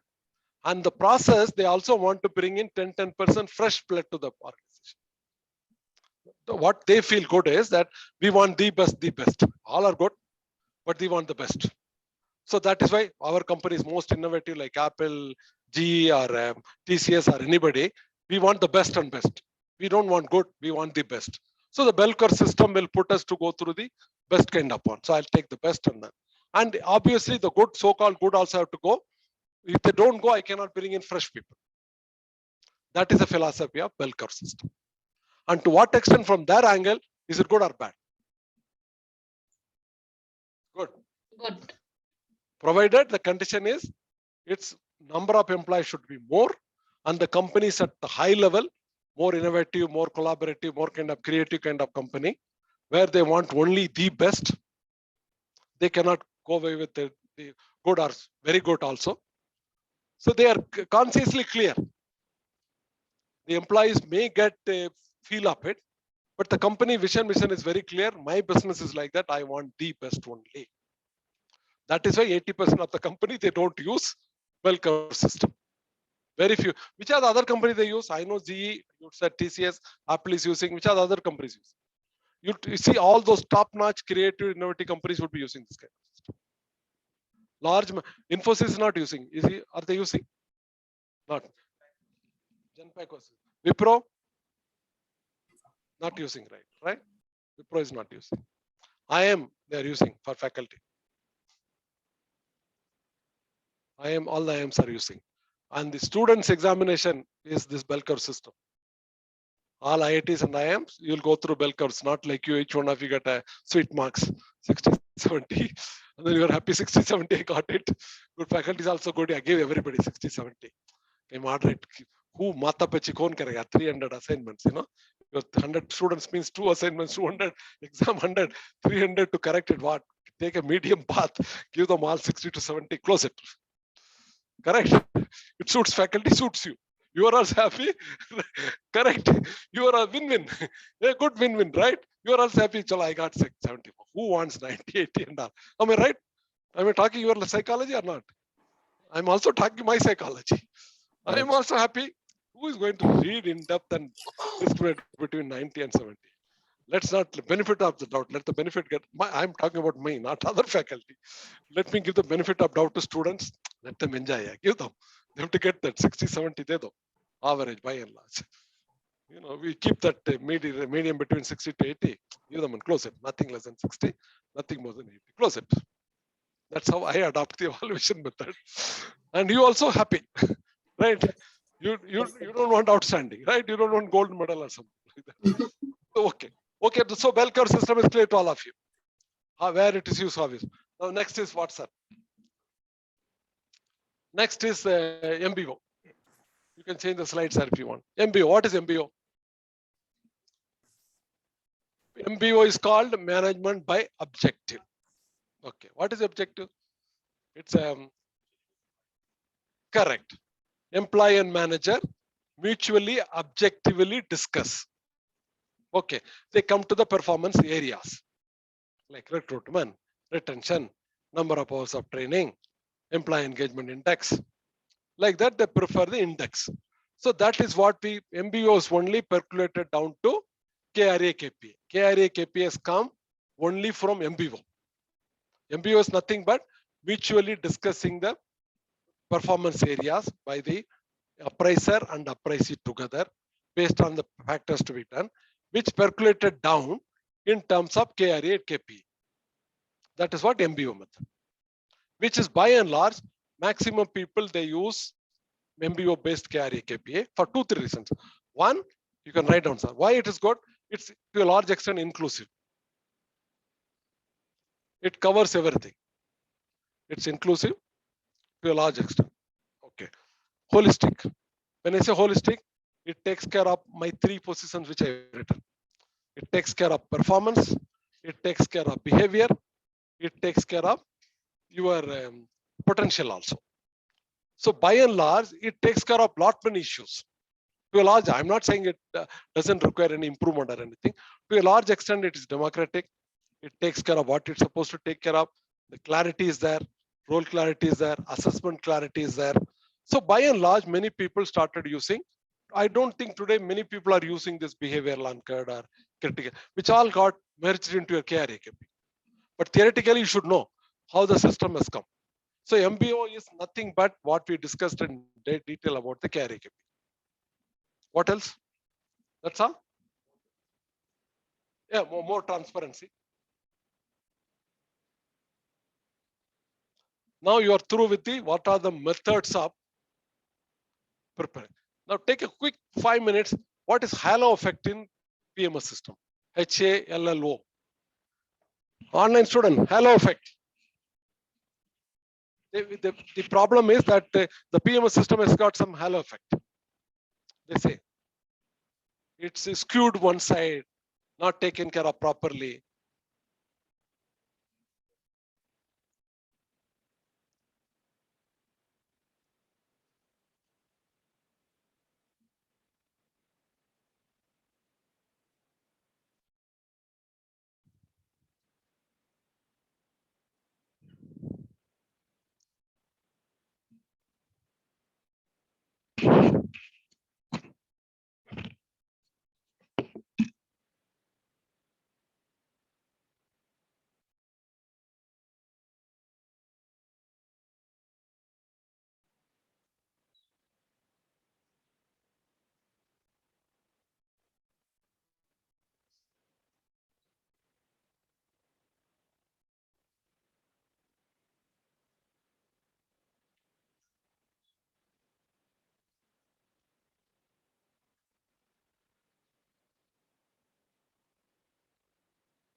And ready?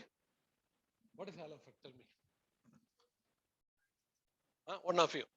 Your psych tech.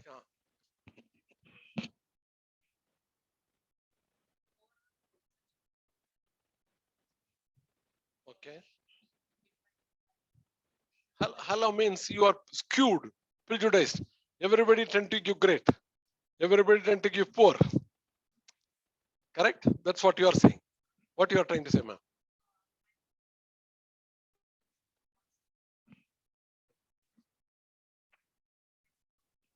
Yeah. Right. You said by just judging, not objectively, otherwise, right? Not subjectively. Yeah. He says only positive or he says only negative. He's judging, prejudiced, not objectively. Something good he says everything is good. Something bad he says everything bad. So accordingly he start giving marks. The moment I come here, a good student means giving good student also. Then a good student means give them everybody 40, 50 marks, right? So where should I take the prejudice? Where should I take? Yeah, positive side or negative side? Okay. Now halo effect means the appraiser needs to be balanced, prudent, pragmatic, take every aspect into consideration objectively, all those things, then give it, not getting carried away with first impression. Our good point is good point, bad, some one or two things is. So mostly the halo effect is also spoiling your appraisal system. So that's what they said. Any good perform PMS system should make sure the halo effect is not done by the appraiser. Who has to do? Take care by the CO and the corporate HR guys to cross check that one. One last one, you have to see that assessment center. What is assessment center in the performance management system? See that, then I'll give you a break. If you do proper assessment center, break, otherwise no break. Everything is trading, you give something, take it something. What is the assessment center?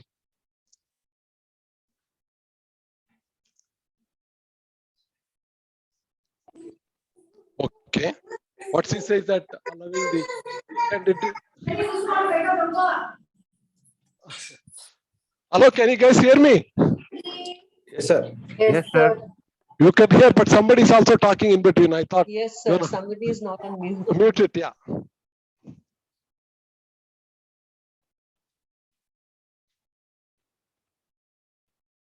Okay, thank God they muted. What is assessment center?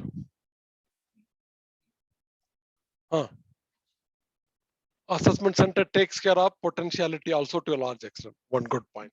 What else, madam? What is it? Combined role play in assessment center that comes in the recruitment. Assessment center in the performance appraisal. Yeah, what she said is one point is very clear. And there is one more word called as an assessment center, appreciative inquiry. Write down the word called appreciative inquiry.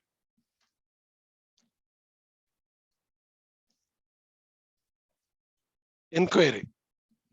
Appreciative inquiry means the management should always look for the best, the person, talk to them and find out the best. Mostly we are here to find fault. Appreciative inquiry is quite opposite of finding fault. Everybody has got potentiality. Everybody is contributing. Something somewhere there could be a disconnect. The role clarity is not there. They have not understood. Communication gap is not, something is there. So keep that in mind. You conduct an appreciative inquiry. What is that you are doing well? What you are doing great? What kind of support you need? That has to be used in the while doing that assessment. Assessment center is nothing but not taking input from one source. You take like a sort of 360 degree. You take from many sources while assessing the candidate's performance. 360 degree is what? You can club 360 degree along with this. What is 360 degree? Multiple people. Like for me, suppose there's a faculty. Going by the standard method, who is the appraiser? Could be dean. Who is the reviewer? Could be vice chancellor. That is a trade. 360 degree is what? All the stakeholders, students, colleague, other faculty, registrar, examination control. The other admission counselor, placement guys. All these people can give the performance. This guy's batch is doing very well in the placement. The feedback. At the end of the day, how you are effectively teaching, how does it matter? Are the students are being placed? Are they able to explain when they ask you what is the difference between recruitment selection? Are you able to say? What is the difference between sales and marketing? I'm telling you as a director, I've been a director and vice chancellor. At the end of the day, I've also been to many campuses for recruitment. The interviewers ask only basic questions. What is the difference between sales and marketing? You cannot say. What is the differentiation method? You cannot say. What is talent acquisition and development? You will not say. They don't talk you any of your hi-fi theories we are discussing. They don't ask because I'm part of it. They ask you basic conceptual clarity. So if the faculty says, and I'm doing an excellent job, the placement guy says, sir, I have tough time. Your students are not answering this much question also. So that means your teaching is somewhere not effective, right? Correct. Okay. Okay, now the methods, you got to know the few methods. So go back to my slides, sir, where we talked about. No, you just come. The methods I written. Okay, look, what is the next one? Okay, now what are the best practices or terminology? Go to that one. We understood the whole subject now, right? What is PMS? What is performance appraisal? What is holistic? What is transparent? What are the PMS methods and everything? Which are the 10 terminology or best practices? We'll pick up from this class on this subject. Like we said, 360 degree assessment center. Okay, performance appraisal, role clarity, smart all of you know now by now. MBO and feedback, 180 degree, coaching, mentoring, bell curve, behavioral anchored system, potential assessment, Hall effect. Like this, you need to understand from each subject, either you call it best practice or you understand terminology. Do you think that by just remembering this best practice or terminology, you can remember the subject? Do you like to add some more best practice or terminology? Because I'm pushing through because shortage of time. I've already captured. Do you like to add few more best practices? Best practice means best practice, no theory. Don't say contribution, output, and things like that, right? Like I use the word appreciation. Could be one of the best practice in the performance system. What else? Have you captured all the terminology or best practice or any scope? Scope could be endless. I'm not saying that scope is not there. By and large, have you captured? Do you want to add? Online student, do you want to add some of the best practices or terminology?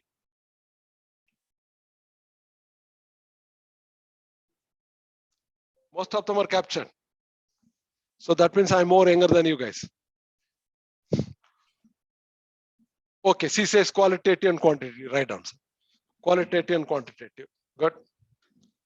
That only after hell effect only you can write. Yeah, if you have space, you come. Qualitative and quantitative. One-on-one meetings, sir. Meeting. What meeting?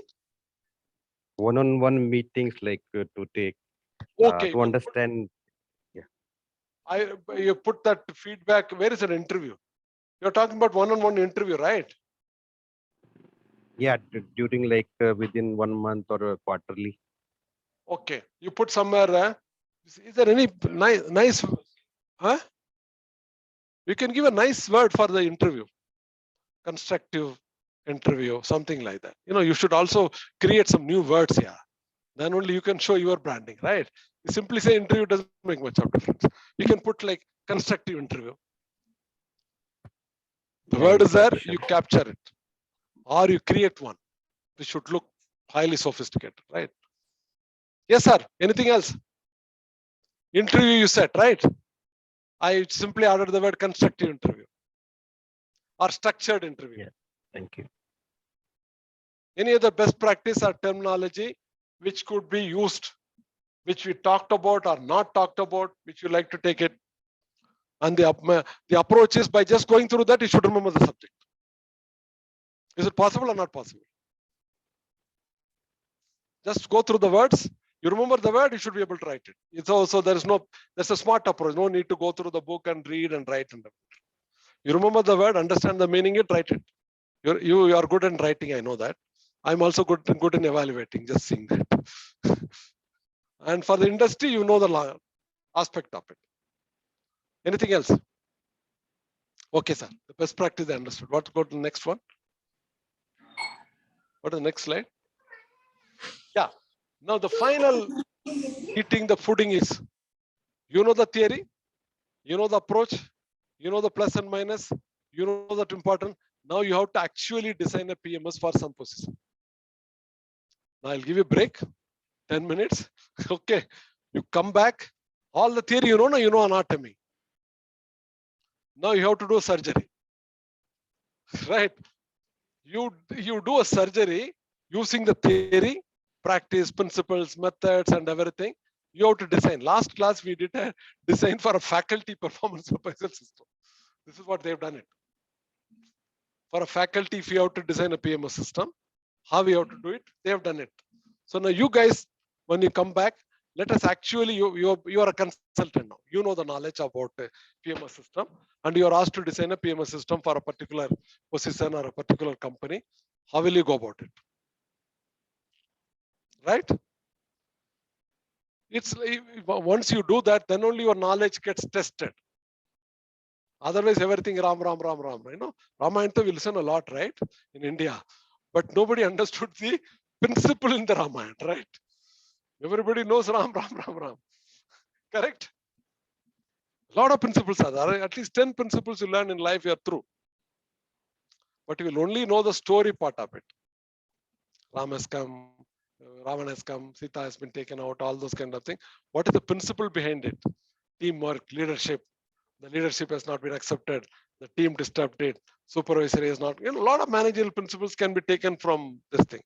So now you take 10 minutes break. Now it's 11:30, 11:45 will sit. Then you come with which position you want to design. PMS system. Done? Possible, not possible? Yeah. Okay, think over. Come back.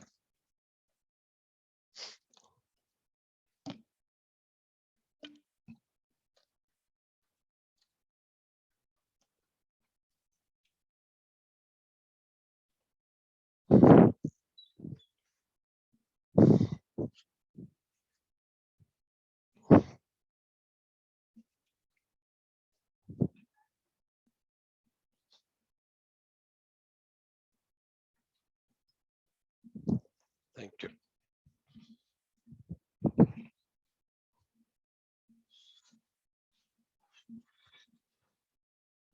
Aha.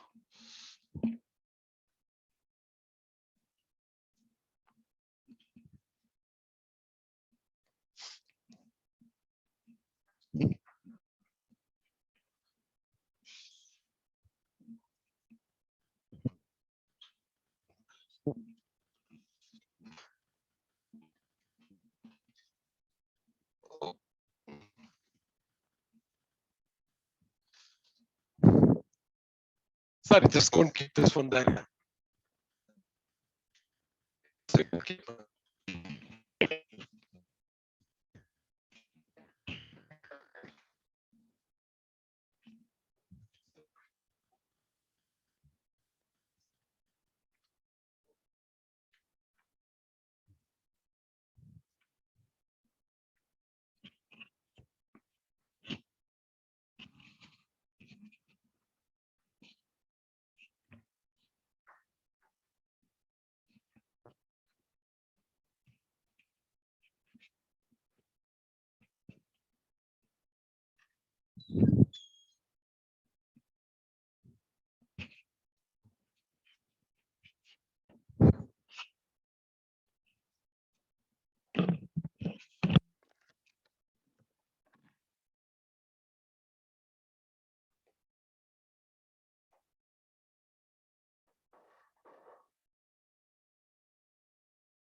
Post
you want to create design.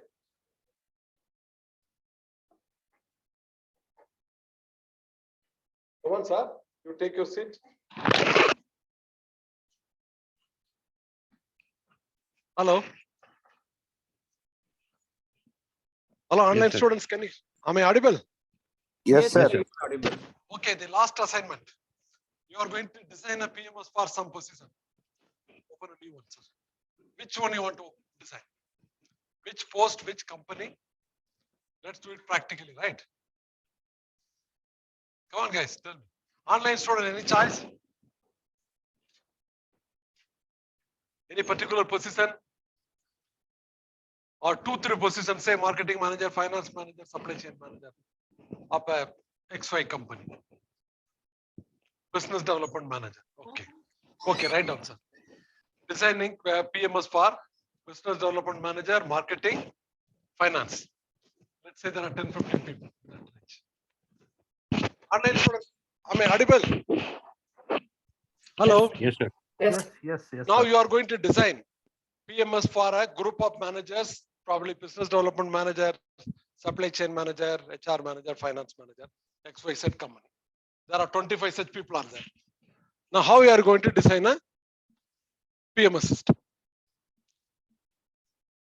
Sorry? Okay, number one, define the goals for whom? Okay. What is this kind of company? Can we take an automobile company? Can we treat it this is an automobile company? You have 2-3 positions, right? BD, marketing guy, supply chain. Okay. Now the 3 position. Now, how do you go next? What is the goal?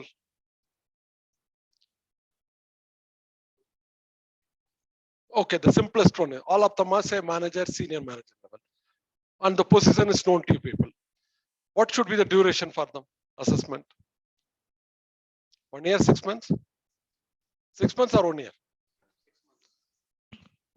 I'm okay with 6 months also, 1 year also. This middle level person. Hello, online students, 1 year, 6 months. 6 months, sir. 6 6 months. months. Mid-year review, and then annual review. Okay. Okay, chalo, come. Oh.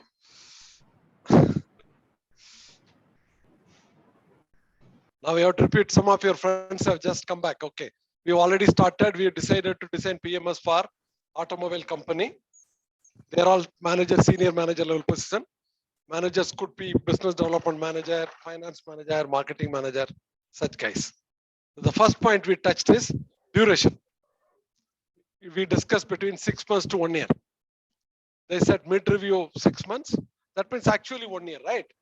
1 year is the appraisal and this thing. Okay, that's okay. Now, what is going to be the performance domain? Second Sir, we need to question. define responsibility area, Okay, and we need to define the indicator, performance indicator. that's what exactly I'm talking. For this guy, what indicator you are going to do? For the so you are going to fix a performance indicator for all the positions, right? Yeah, as per their responsibility. Okay, okay. Fixing the KPI for all 3-4 of them, right? Okay, okay. Done. As per the KRA. As per the KPI, as per KRA. the KRA. Okay, done. 1. What else? What will you do? How will you do it? Let's do it a role play. Okay. You are all, they're sitting in front of me. There are 4 managers. This guy could be the appraiser boss. I could be the reviewer. Let me get the big chair, right? That's a role play. Now, there's already a key result area fixed. Duration also fixed. What is the next role? KPI based on KRA. KRA is very subjective, macro. KPI is metrics, objective, measurable numbers. KPI. Then only you can measure it proper. Okay, now what is next? Sorry? Objective setting. Okay, what do you want to set an objective? Come on, right? Objective setting. He wants to set an objective. What is the objective of your PMS?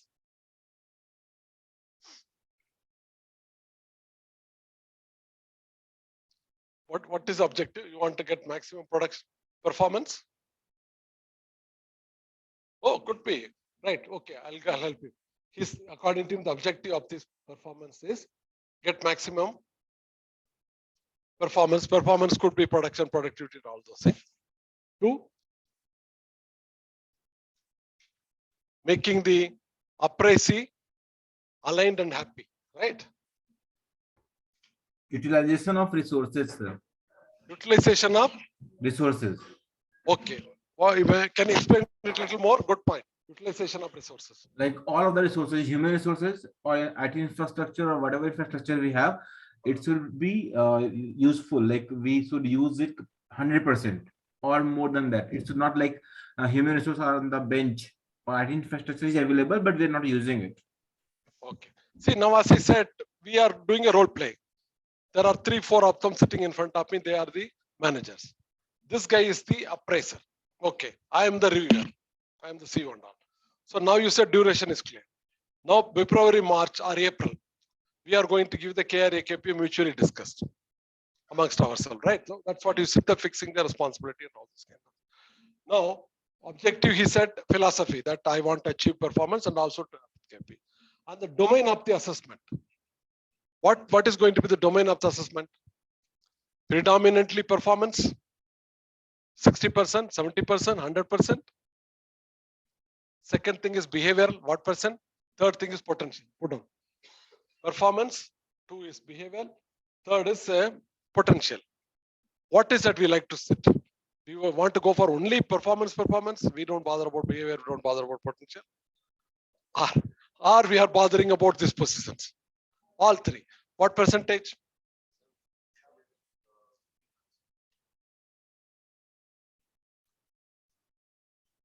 Okay. Let's go with him. All of you are okay? 20? 60, 20, 20. Huh? 60, 20, 20. Okay, now it's clear. So you are going to give weightage to, so you are trying to have a holistic kind of approach, not that one. Okay. So now you set the domain also, you set the duration. You are also clear, your philosophy is that we want to have something more logistic, in the sense logical, in the sense that we want to achieve, but not at the cost of unhappiness of employee. Now what is next? Competencies of the company. No, assigning roles and responsibilities already is come in your KPI fixing. No? Once you already fix the KPI, it's already there. Okay, and what is the performance method you are going to use? You've got behavioral, you got MBO, you got critical, you got 360-degree, you got 180-degree, you got for that position, keep that in mind, that position. We talked about business development manager or whatever position. For that position, which method is best? Okay, you go by MBO based on KRA KP. That is the method you are going to use. Now, what is next? Method you touched it, duration you touched it. You are what else left out? What are left out based on your theory? What is the process, PMS process, which we are lacking here?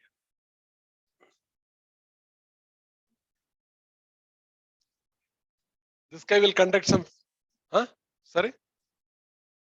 Assessment center. Yeah, assessments. Yeah, you can use assessment center very well for this kind of people, 3-level people. Assessment center. Okay, he's talking about assessment center is cumulative of team of people, maybe HR, maybe experts, maybe the CEO. These people cumulatively try to give them the performance dimension and also feedback. Assessment center will give them the support system, feedback system, and training.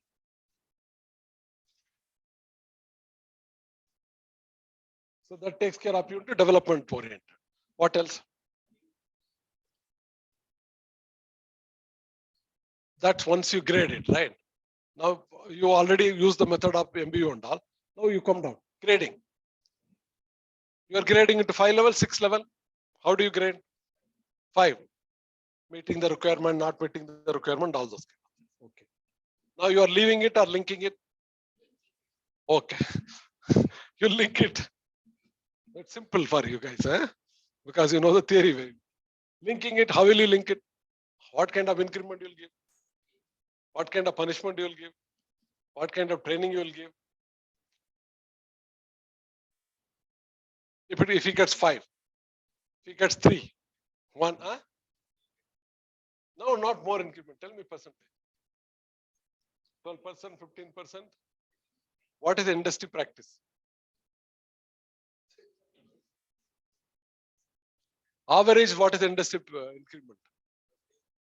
11, 12. Average, I said. Average. Could be 15, right?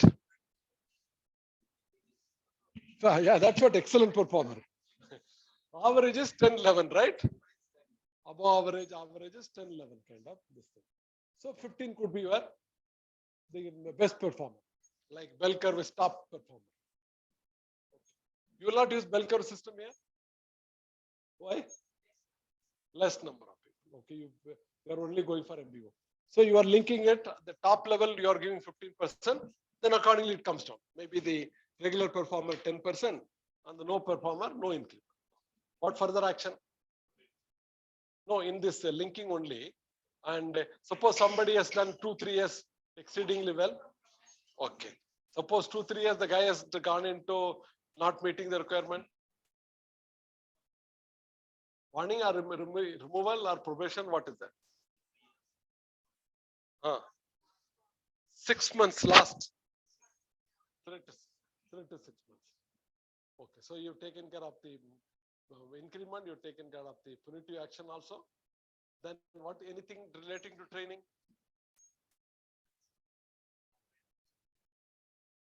So for everybody, you can take out a training need. For the top performer, you can assess the leadership training. For the middle level performer, you can think about functional training. You know, those guys are not good in functional training. The low performer, maybe you can job rotation and change. Probably this guy will do some other better job in somewhere else, if not that one. So this will give you leadership training for the top guys, functional training for the middle level guys, and the guys who are not performing well could be some job rotation and things like that. So that takes care of it. Now potential assessment. What potential assessment you're going to do? And potential assessment is done predominantly through assessment center. Because when the boss, appraiser and reviewer may recommend or may not recommend, not able to identify. But the assessment center will use various tests. Say assessment center for potential assessment, they use various tests, psychological tests, stress test, situational test. You know, all those kind of things, performance reports. He's asked to give a presentation and things like that. Then they spot the potentiality. See, assessment centers are heavily used. Assessment center consisting of few people using many tests to conclude that guy's potentiality. Based on that potentiality, he has given a leadership training. What else? What is left out in PMS? No, that you will take care of in the MBO, or you want to take MBO along with the behavioral. Okay, now we come to that template. There you will take care of your behavior. You have to decide, you got through the process, philosophy and everything. Now you have to have a template, right? What kind of templates you have? Templates. One is KRA KP statement, like what we did it thoroughly.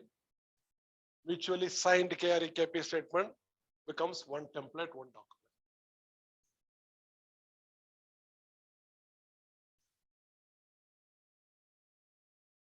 Weightage. So second thing is you will give weightage to the KPA. So the format itself. Okay, 2, 3. What is the next document you will create? Self-appraisal template. What will you have in self-appraisal template? 3, 4, 5, 10.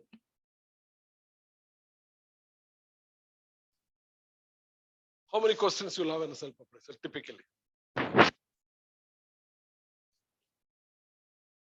That's what I said when you said behavioral, I brought it here. The self-appraisal, one you can give with reference to your KRA KP, you rate your achievements. 2.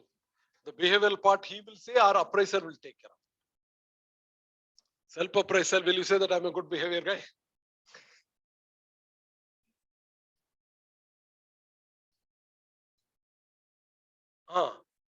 So can he write? Yeah, I agree with you, can write. So the first question is performance in reference to the KRA KP.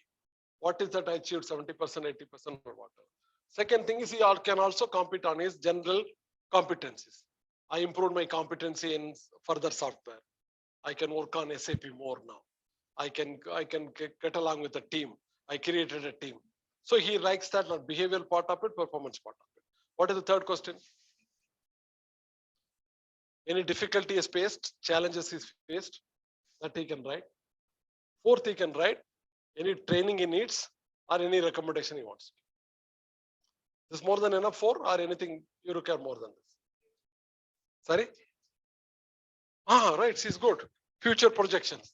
Very good. Thank you, madam. You had coffee or tea? Fifth one is future projection. That's a very good point. Matlab, when it comes to business and target, I am always alert. She was alert, so I immediately captured my answer. Yeah, that's a starting point for catch. You give projection for next year. What I'm planning to achieve next year? What is my planning, target, everything? So 5 questions. So repeat it back. Your achievement with reference to carry KPI, your behavioral upgradation skills you done, whatever you got it, your challenges and difficulty faced and support needed, your training, and then your projection. And the other thing is your training needed or your expectations. We may give or may not give. We can put your expectation. What do you expect in terms of increment, salary? And this takes care of your self-appraisal. Is it complete or anything we left out? If you have to design a self-appraisal template, not too big, not leaving the core things. Have we covered all 6?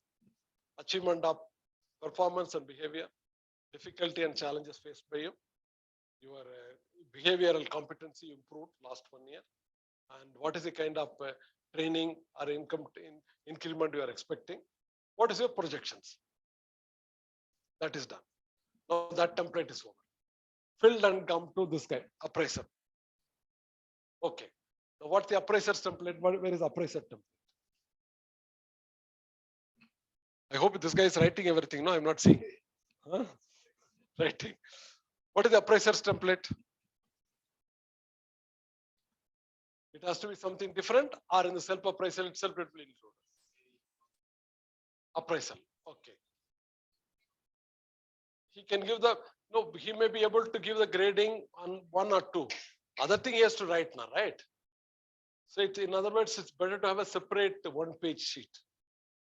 What could be that in the 1-page sheet? This is what your intelligentsia comes here, designing your template based on the concept and everything, right?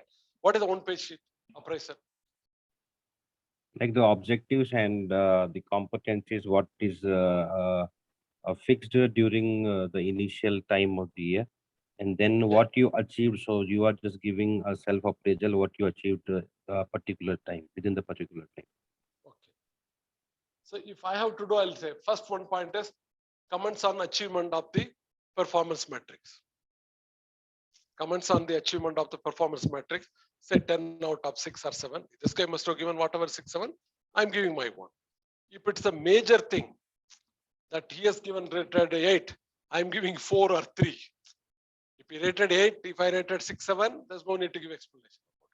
But if there's a major change, then I have to give an explanation as an appraiser.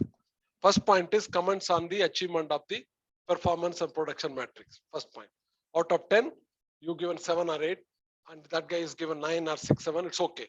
But if it's a difference, you have to write it. No, I don't agree with him. He has not done it. All that thing. That's 1. 2 is comments on his competency, skills, and the upgradation of skills. Here you can write out. He's a go-getter. He's upgraded his skill. He can work on various platforms. He can work on analytics, this and that he picked up. That he can write. It has to be written. There's no mark like that. Second. Third, he can also write about his potential assessment. Yeah, this guy has got a lot of skills to become a CEO or functional expert or a research expert or a marketing guy or a cross-functional guy. So that point also, it all needs to be written. There's nothing like a tick mark, 5 out of 4, 3, 4, all those. So it has to be 1 page. 1 is achievement on this thing. 2 is on the competencies or skills, soft skills or platforms which improved it. 3rd is potential assessment. 4th is his overall comments. Promotion recommended, increment recommended, all those kind of. So that part is over. So now how many templates you created, sir? 1 is carry KPI template, and then assessment central part. Okay, whatever template is created. Self-appraisal by the employee and then appraisal by this. Now, he has done it. Is it? Huh? No, it will not go to review. He has to give an opportunity to this guy, right? Yeah. So okay, now we have gone 1 step ahead. In between, within 3 years, there has to be a feedback discussion, right? 3 months, the quarterly, you have a template for feedback discussion document.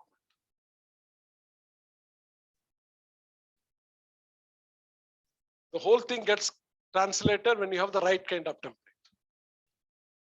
If you have a template, you have to fill in. But if you have a nonsense template, you will fill something which nobody will look at. So now every 3 months, there has to be a feedback. Whatever we agreed, the mutual target, whether it's going all right, not going all right, needs to be corrected, whether I agree with you or you need to be given training, that has to be captured and kept in his dossier. Okay, that's all. Now, at the end of the year, he has concluded his surprise. This time should go to the 4 of them, open to them, give your comments, or it should go to the reviewer, then it should go. There are 2 ways.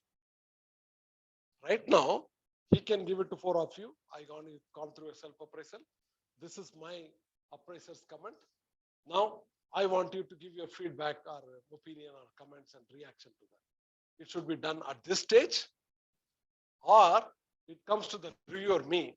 Then I make a comment. Then finally we give it to the appraiser. Yeah, which is the right approach? Huh? Sorry? After reviewing. Okay. How many of you say after reviewer it should go to the appraisee for a discussion or the appraisee level itself? After reviewer. Okay. Online student, are you agreeable with this one?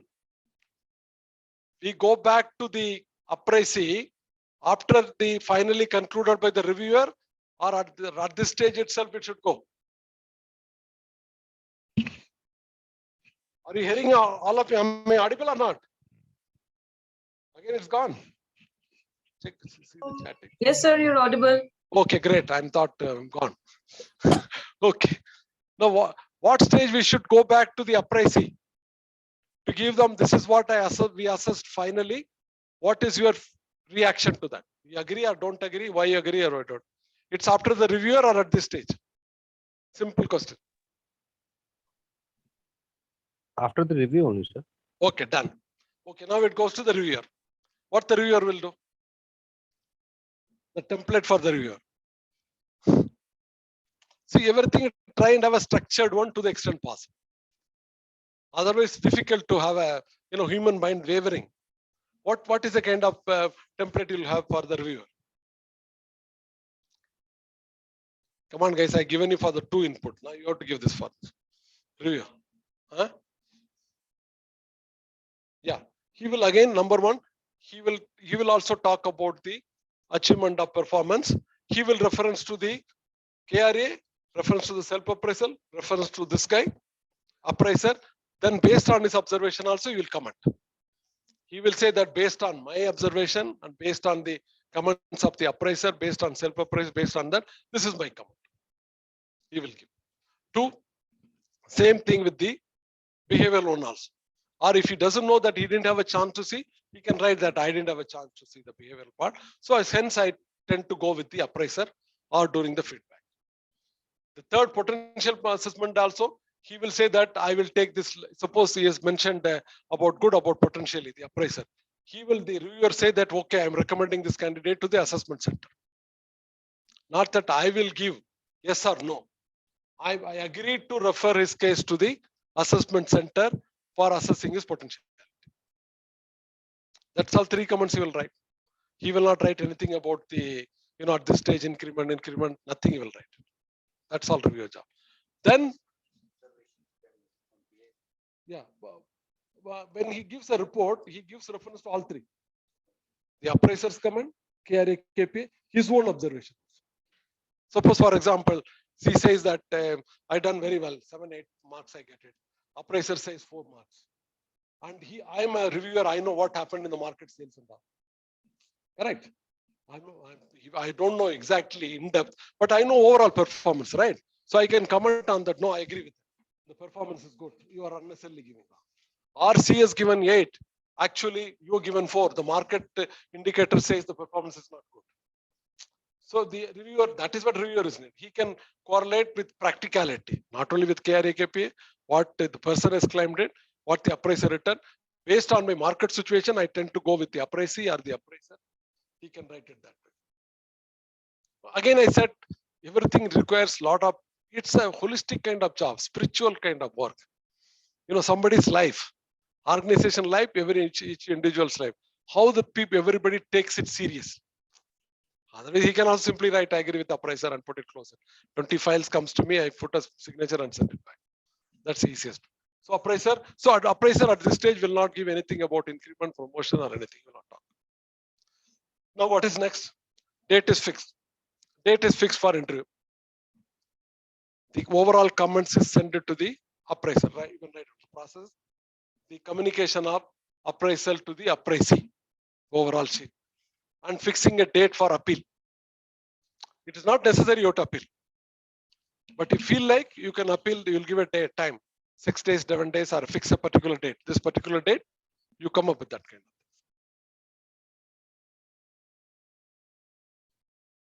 of thing. Okay, that date is fixed. Then the appraisal entry will be done by whom? It will be done by committee. Committee of the department head appraiser, HR head, reviewer, or some other third party. So that the appeal can be independently taken. Preferably in place of a reviewer, there's a third party. I mean, some other department heads. So it's an HR head, the interview date, you fix a date, then the committee is consist of HR head, the appraiser, and the third line manager, whosoever. Correct? Then final letter is given. You appealed it, the committee listened to it, final letter given, agreed, not agreed, final letter is issued. That's all. There's no further appeal. It's not like Indian court, you have a civil court, high court, or Supreme Court. Once like one opportunity is given, done. Then employees takes it whichever way it likes. Have you completed the process or anything left out? So when you have to design a PMS system, what? You must have a one-side set up carry KPI. You must understand the process. You must have a whole set of templates, which is more meaningful, very, very concise, and conduct proper meetings. And the philosophy is, you are creating it. Number one, you're creating it. The philosophy is number two, you are trying to take it as development oriented, not control oriented. And you are driving it in a PMS method. You are trying it in an MBO method. So have you completed the exercise or anything left out? Based on the theory, whatever you picked up or learned, based on whatever we have been discussing last 2 hours or 2.5 hours, have you designed it or anything left out? Come on, comment, yeah. How do you validate? In chemistry, we say, no, you've done a job. Right? We learned the theory, then we applied it. Now we have to validate. Have you done everything or not? How do you validate? Planning part is done. Carry KP is done. Template part is done. Philosophy part is done. Objective part is done. It's done. Process is done properly. Scientifically, it should be linked it. Like chemistry, you validate now. How many students are from chemistry background? So now validate back. Have you complied with everything? Yes? Completed or anything left out? Okay. And now what is going to be the future trend in PMS? Will it continue or stop it? Will continue? Do you recommend to continue or stop it? You're all millennial, na? You say. What is going to be the future trend? We studied history, background, methods, approach, and practically applied it. What should be the future trend? Do we need it?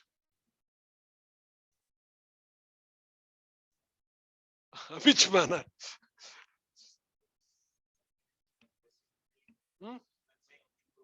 That's what I'm asking, what is that future trend it should be? And when you're changing a trend for what? Changing for what? No, changing for more productivity or more employee compatibility. Whenever you always should continuous improvement, continuous change should be there. The future trend, this has been happening and you are all working with that experience. What should be the approach or future trend? Should it be more online, more offline? If when you go to more online, the trend of getting the template out to be more complicated, more simple. When it's a more complicated means it will take only 6 words. Performance oriented, Like we discussed last time about the Apple's dimension of working. Performance oriented, change management oriented, team energization, customer centric. Take only 6 points. Leadership potential. So only the 6 point will get into the points and things like that. So it's good and bad. Good in the sense it's simple. Bad in the sense again you are going back to little vagueness. Right, but it's easy to operate anywhere you are having but do you have that kind of time to do whatever we discussed? We have been criticizing it's an execution is important. Now you have a global company, different places, different industries. The managers are cut acrossing. So one, you don't have time. Two, the different people working different level may not have the same kind of judgment. The halo effect will come more. So you will be forced to get into online. See, if you have many managers posted in different countries, many appraiser, their philosophy, their halo effect will be different, right? So to avoid that, you on time and energy, synchronization at same level may not be getting. So what is the way? You have to get into the online system. Correct? It has to be online. Online means the whole system will get changed into the same basic concept, but you have to convert into some 5-10 nice words which carries everything. Like I said, performance driven, team energizing, change management orientation, customer centric, technical savvy. Like that, can you take about some 6 to 10 words? That word is getting converted everywhere. Then the communication, the languages between different people may not get distorted. So according to me, in future, they have especially when you have thousands of people working. Now, IBM, for example, lakhs of people are working. If they want to synchronize the same system across the whole globe, they will not have time to do this kind of work. They have to get into some kind of online. The online formatting has to be totally researched. What else? That is for the convenience of execution. From your own benefit, employee benefit, how it can change. Future employees, what they want? More increment? No increment? Are working at your own pace? Are changing? Can you think of some other trend? Only online trend. Okay, you would like to say that PMS should take more into learning and development rather than monetary benefit. Yeah, could be, yeah, good point. Your incentive scheme linking with that grading predominantly should be learning and development. Maybe not too much on the monetary, but more on the learning and development. Yeah, I agree. So PMS becomes an input for your learning and development. That could be the future. Good. Any other point? Nothing. Sleeping point. 1:30 class, right? 1:32. Tough time, right? That too Sunday, right? Huh? I'm putting some oil to the burning in this one, right? How can you guys sit it here up to 4:30, right? Very difficult. Huh? But the faculty has to take class for 6 hours. Difficult, or sitting is 6 hours, listening is difficult? Which? Huh? At least you can relax and then give a pass. Nah? Who knows that you are listening, right? Correct. Anyway, don't worry. This is all part of life. There are many challenges you have to take it. You don't have to completely take everything. Have you, like for example, like I always say that, have you picked up some of the concept? That's again a smartness, your strategy, your trips. Don't get lost that I have to read the whole book, I have to understand the whole thing. Or don't get into too much of a theory. Each class, have you understood few concepts? Have you understood few terminology? Have you understood the sequence of it? That's it. So make life smart and enjoyable, easier. What else more you need, tell me? If you have to write to theoretically performance is concerned with companies organizing, getting target and you need that kind of thing. To avoid that, work practically, example oriented, your own example. Profitability, customer, target achievement, talk in that line. PMS is concerned. That's easy life. Theoretically, if you have to write, hell. PMS is concerned with each individuals, assessing individuals, employees, output, performance, and behavior. Will you be able to write that? Huh? So if people get into these trips, then it's fun. Okay, anything else you want? We can close it out. Any other questions you have? Assignment. Many times I told assignment. It looks like that you guys don't want to do an assignment, right? Or sir, let's make. Why don't you people make an appeal to the dean, if not you for your future, instead of 1 assignment, something like that. That's again a performance. See, virtually, your second assignment is going to be a rudimentary kind of approach to you guys, right? First assignment, probably you guys could be doing it more depth. If you say instead of 2-1, maybe that 1 assignment you'll do it more depth. And we can also take it more rigor and vigor. Second assignment, I know psychologically, I know you guys very well. You are all like my children. Not even sons and daughters, you are like my grandkids, I know that. I know that you guys where you will think. Correct. But I'm being at home, one person who controls me is my granddaughter. She's hardly 7 years old, but she has got total control on me. So I know you guys what you think. So you put 1 assignment, it could be a rigor and vigor, right? The second one, you're doing it for the sake of doing it, right? That is again appraisal. Your testing is appraisal, right? Okay, guys, leave it.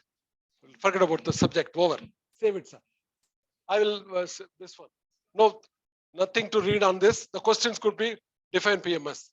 Define the difference between performance and appraisal management. Define different methods of assessing performance management. Okay. Define the importance of self-appraisal. What do you mean by MBO-based appraisal? These are the typical questions will come. Or probably your case study will come on this PMS. Okay, the small caselet will be given. And that caselet you write 1 or 2 answers. Which one you want? Tell me. I'll fix it accordingly. Case study on PMS? No. One case study will come in your final exam, right? Small caselet. All of you know the question pattern, right? Okay, next class you tell me. I'll tell you the question pattern. And I'll also give you the tips and strategy. How can you make your life easy to write? Huh? That's more needed. Huh? Now I'll teach you not only my paper, other paper also, how you to prepare, how to you take it, where to take seriously, where not to take seriously. Right? No. Next class itself I'll tell you. Don't. Or 1 more class I'll keep it. How it's again strategizing. You don't get lost, nah. What will you gain by doing that kind of too much of hard work and getting stressed? Be smart, yeah. Click it and enjoy. I will teach you my paper. According to me, my paper, you don't have to do anything. Just come to the exam and solve fresh and write. It's possible, I can tell you. All that you have to do is whatever PPT I given, just go through. And 1 more tips, like today we have seen, today evening, take half an hour to go through the PPT so that it gets clear in your mind. Instead of trying to prepare for that day, today itself, or today, tomorrow, the sooner, just once casually go through slides. And as I told you, see only the practices and terminology and things like that. What else you need? Tell me. You're all educated guys. You've done very well. You're potential. You're competent. What else you need? Tell me, madam. Not your engineering, not theory, theorem, all this. Right? You have to anything to be mugged here? Nothing. Just go through once the PPT sooner, so that it becomes easy. And especially in our class, we are not doing any theoretical PPT. For all those PPT also I can give you, go through PMS PPT selection and all, you go mad. It's like an English literature class. You can learn a lot of English literature by going through it. Everything has got good and bad. This point is, since you are working, if you relate it, go through once, your examination will be fun. Which I'll tell you how to strategize and tips. When I was doing PhD, my next juniors, Mohan, used to do a lot of work. I was a bindas, not going too serious. It was very clear I wanted my PhD. That's it. Mohan was too, that I'm talking about 80. Those days, not like you guys, we never had this easily available of resources, material and all. Mohan used to get everything from those days from US, west of the university. He'll spend money, get the tools, questionnaire and everything in IIT Delhi. We had separate rooms only there, scholars. So if I go to this room full of books and magazines and everything, I know the bindas. Both of them working under one same guy. One day I went and told my guide, Sir, Mohan I appreciated I can't call junior, he was 6 months junior to me. Mohan is very sincere, doing a lot of work, he's importing a lot of research tools and questionnaires and doing everything. I'm not like that. I want my PhD, I want to write doctor in my name, that's it. My concept was very, very clear. You know what he said, my guide? 2:33 o'clock, I met my guide. He just listened to me seriously. He said, Bhaskaran, he is not a researcher, he's a collector. Collector means he's collecting here and there, keeping, and he meant that he will not be able to complete his PhD. That's what exactly happened. He's 10 times intelligent than me, 10 times hardworking guy, 10 times he arranged all the resources better than me. That guy, after 6 years also, he could not get his PhD. Bhaskaran smartly 3.5 years got his PhD. Sometimes you should not smartly approach. Mohan, that 6 years is the maximum time allowed in IIT those days. You can submit your thesis. So he expanded so much work. He doesn't fall with that smart work. The time limit is gone. So he could not submit. Later on, he's become very successful in industry. That's a different issue. But that objective of getting a PhD, irrespective of his hard work, more effort, more time, more resources, that time he did extraordinary. Importing research tools from west of the American UK universities was not an easy job in our time. You have to spend a lot of time, money, and wait for them to dispatch. And now everything got it online, right? He did those days every day. So be smart. Correct. I'm not saying that Mohan has not. And recently, I have 6 research PhD students. Now I am the guide. 3 students, they all submitted, cleared it. One guy called Sanjay Navi. He's working for some IT company. He's getting 60 lakh salary. That guy, he didn't come with I'm the guide, he's my student, supposed to be. But he's also 45, 50 that day, little cracky guy. Cracky in the sense, IITian. He's B.Tech from IIT, M.Tech from IIT. So he also sees me, you are all IITian, I'm also IITian. That kind of thing. Right? So he's doing his PhD. He opened so many variables. I also tell him, Sanjay Naveen, Sanjay, you can write 10 books out of your material. Research needs deeper, more strong. He will not listen. So finally, I return him up. Now either you go with me or change your gate. Or don't blame me tomorrow if you don't get your PhD. Again, he's almost getting into the level of more. And Sanjay Naveen is getting 65 lakh salary in Bangalore. He's for one of the IT company. He's a VP strategy, technology and strategy and things like that. So he's got into his own fixed mind. His intention is good. Hard work becomes his problem. Sometimes hard work itself becomes. You must be happy to listen to this word, no? Hard work is correct. Anyway, guys, okay, go and enjoy. All the best. I hope we are not boring a lot, no?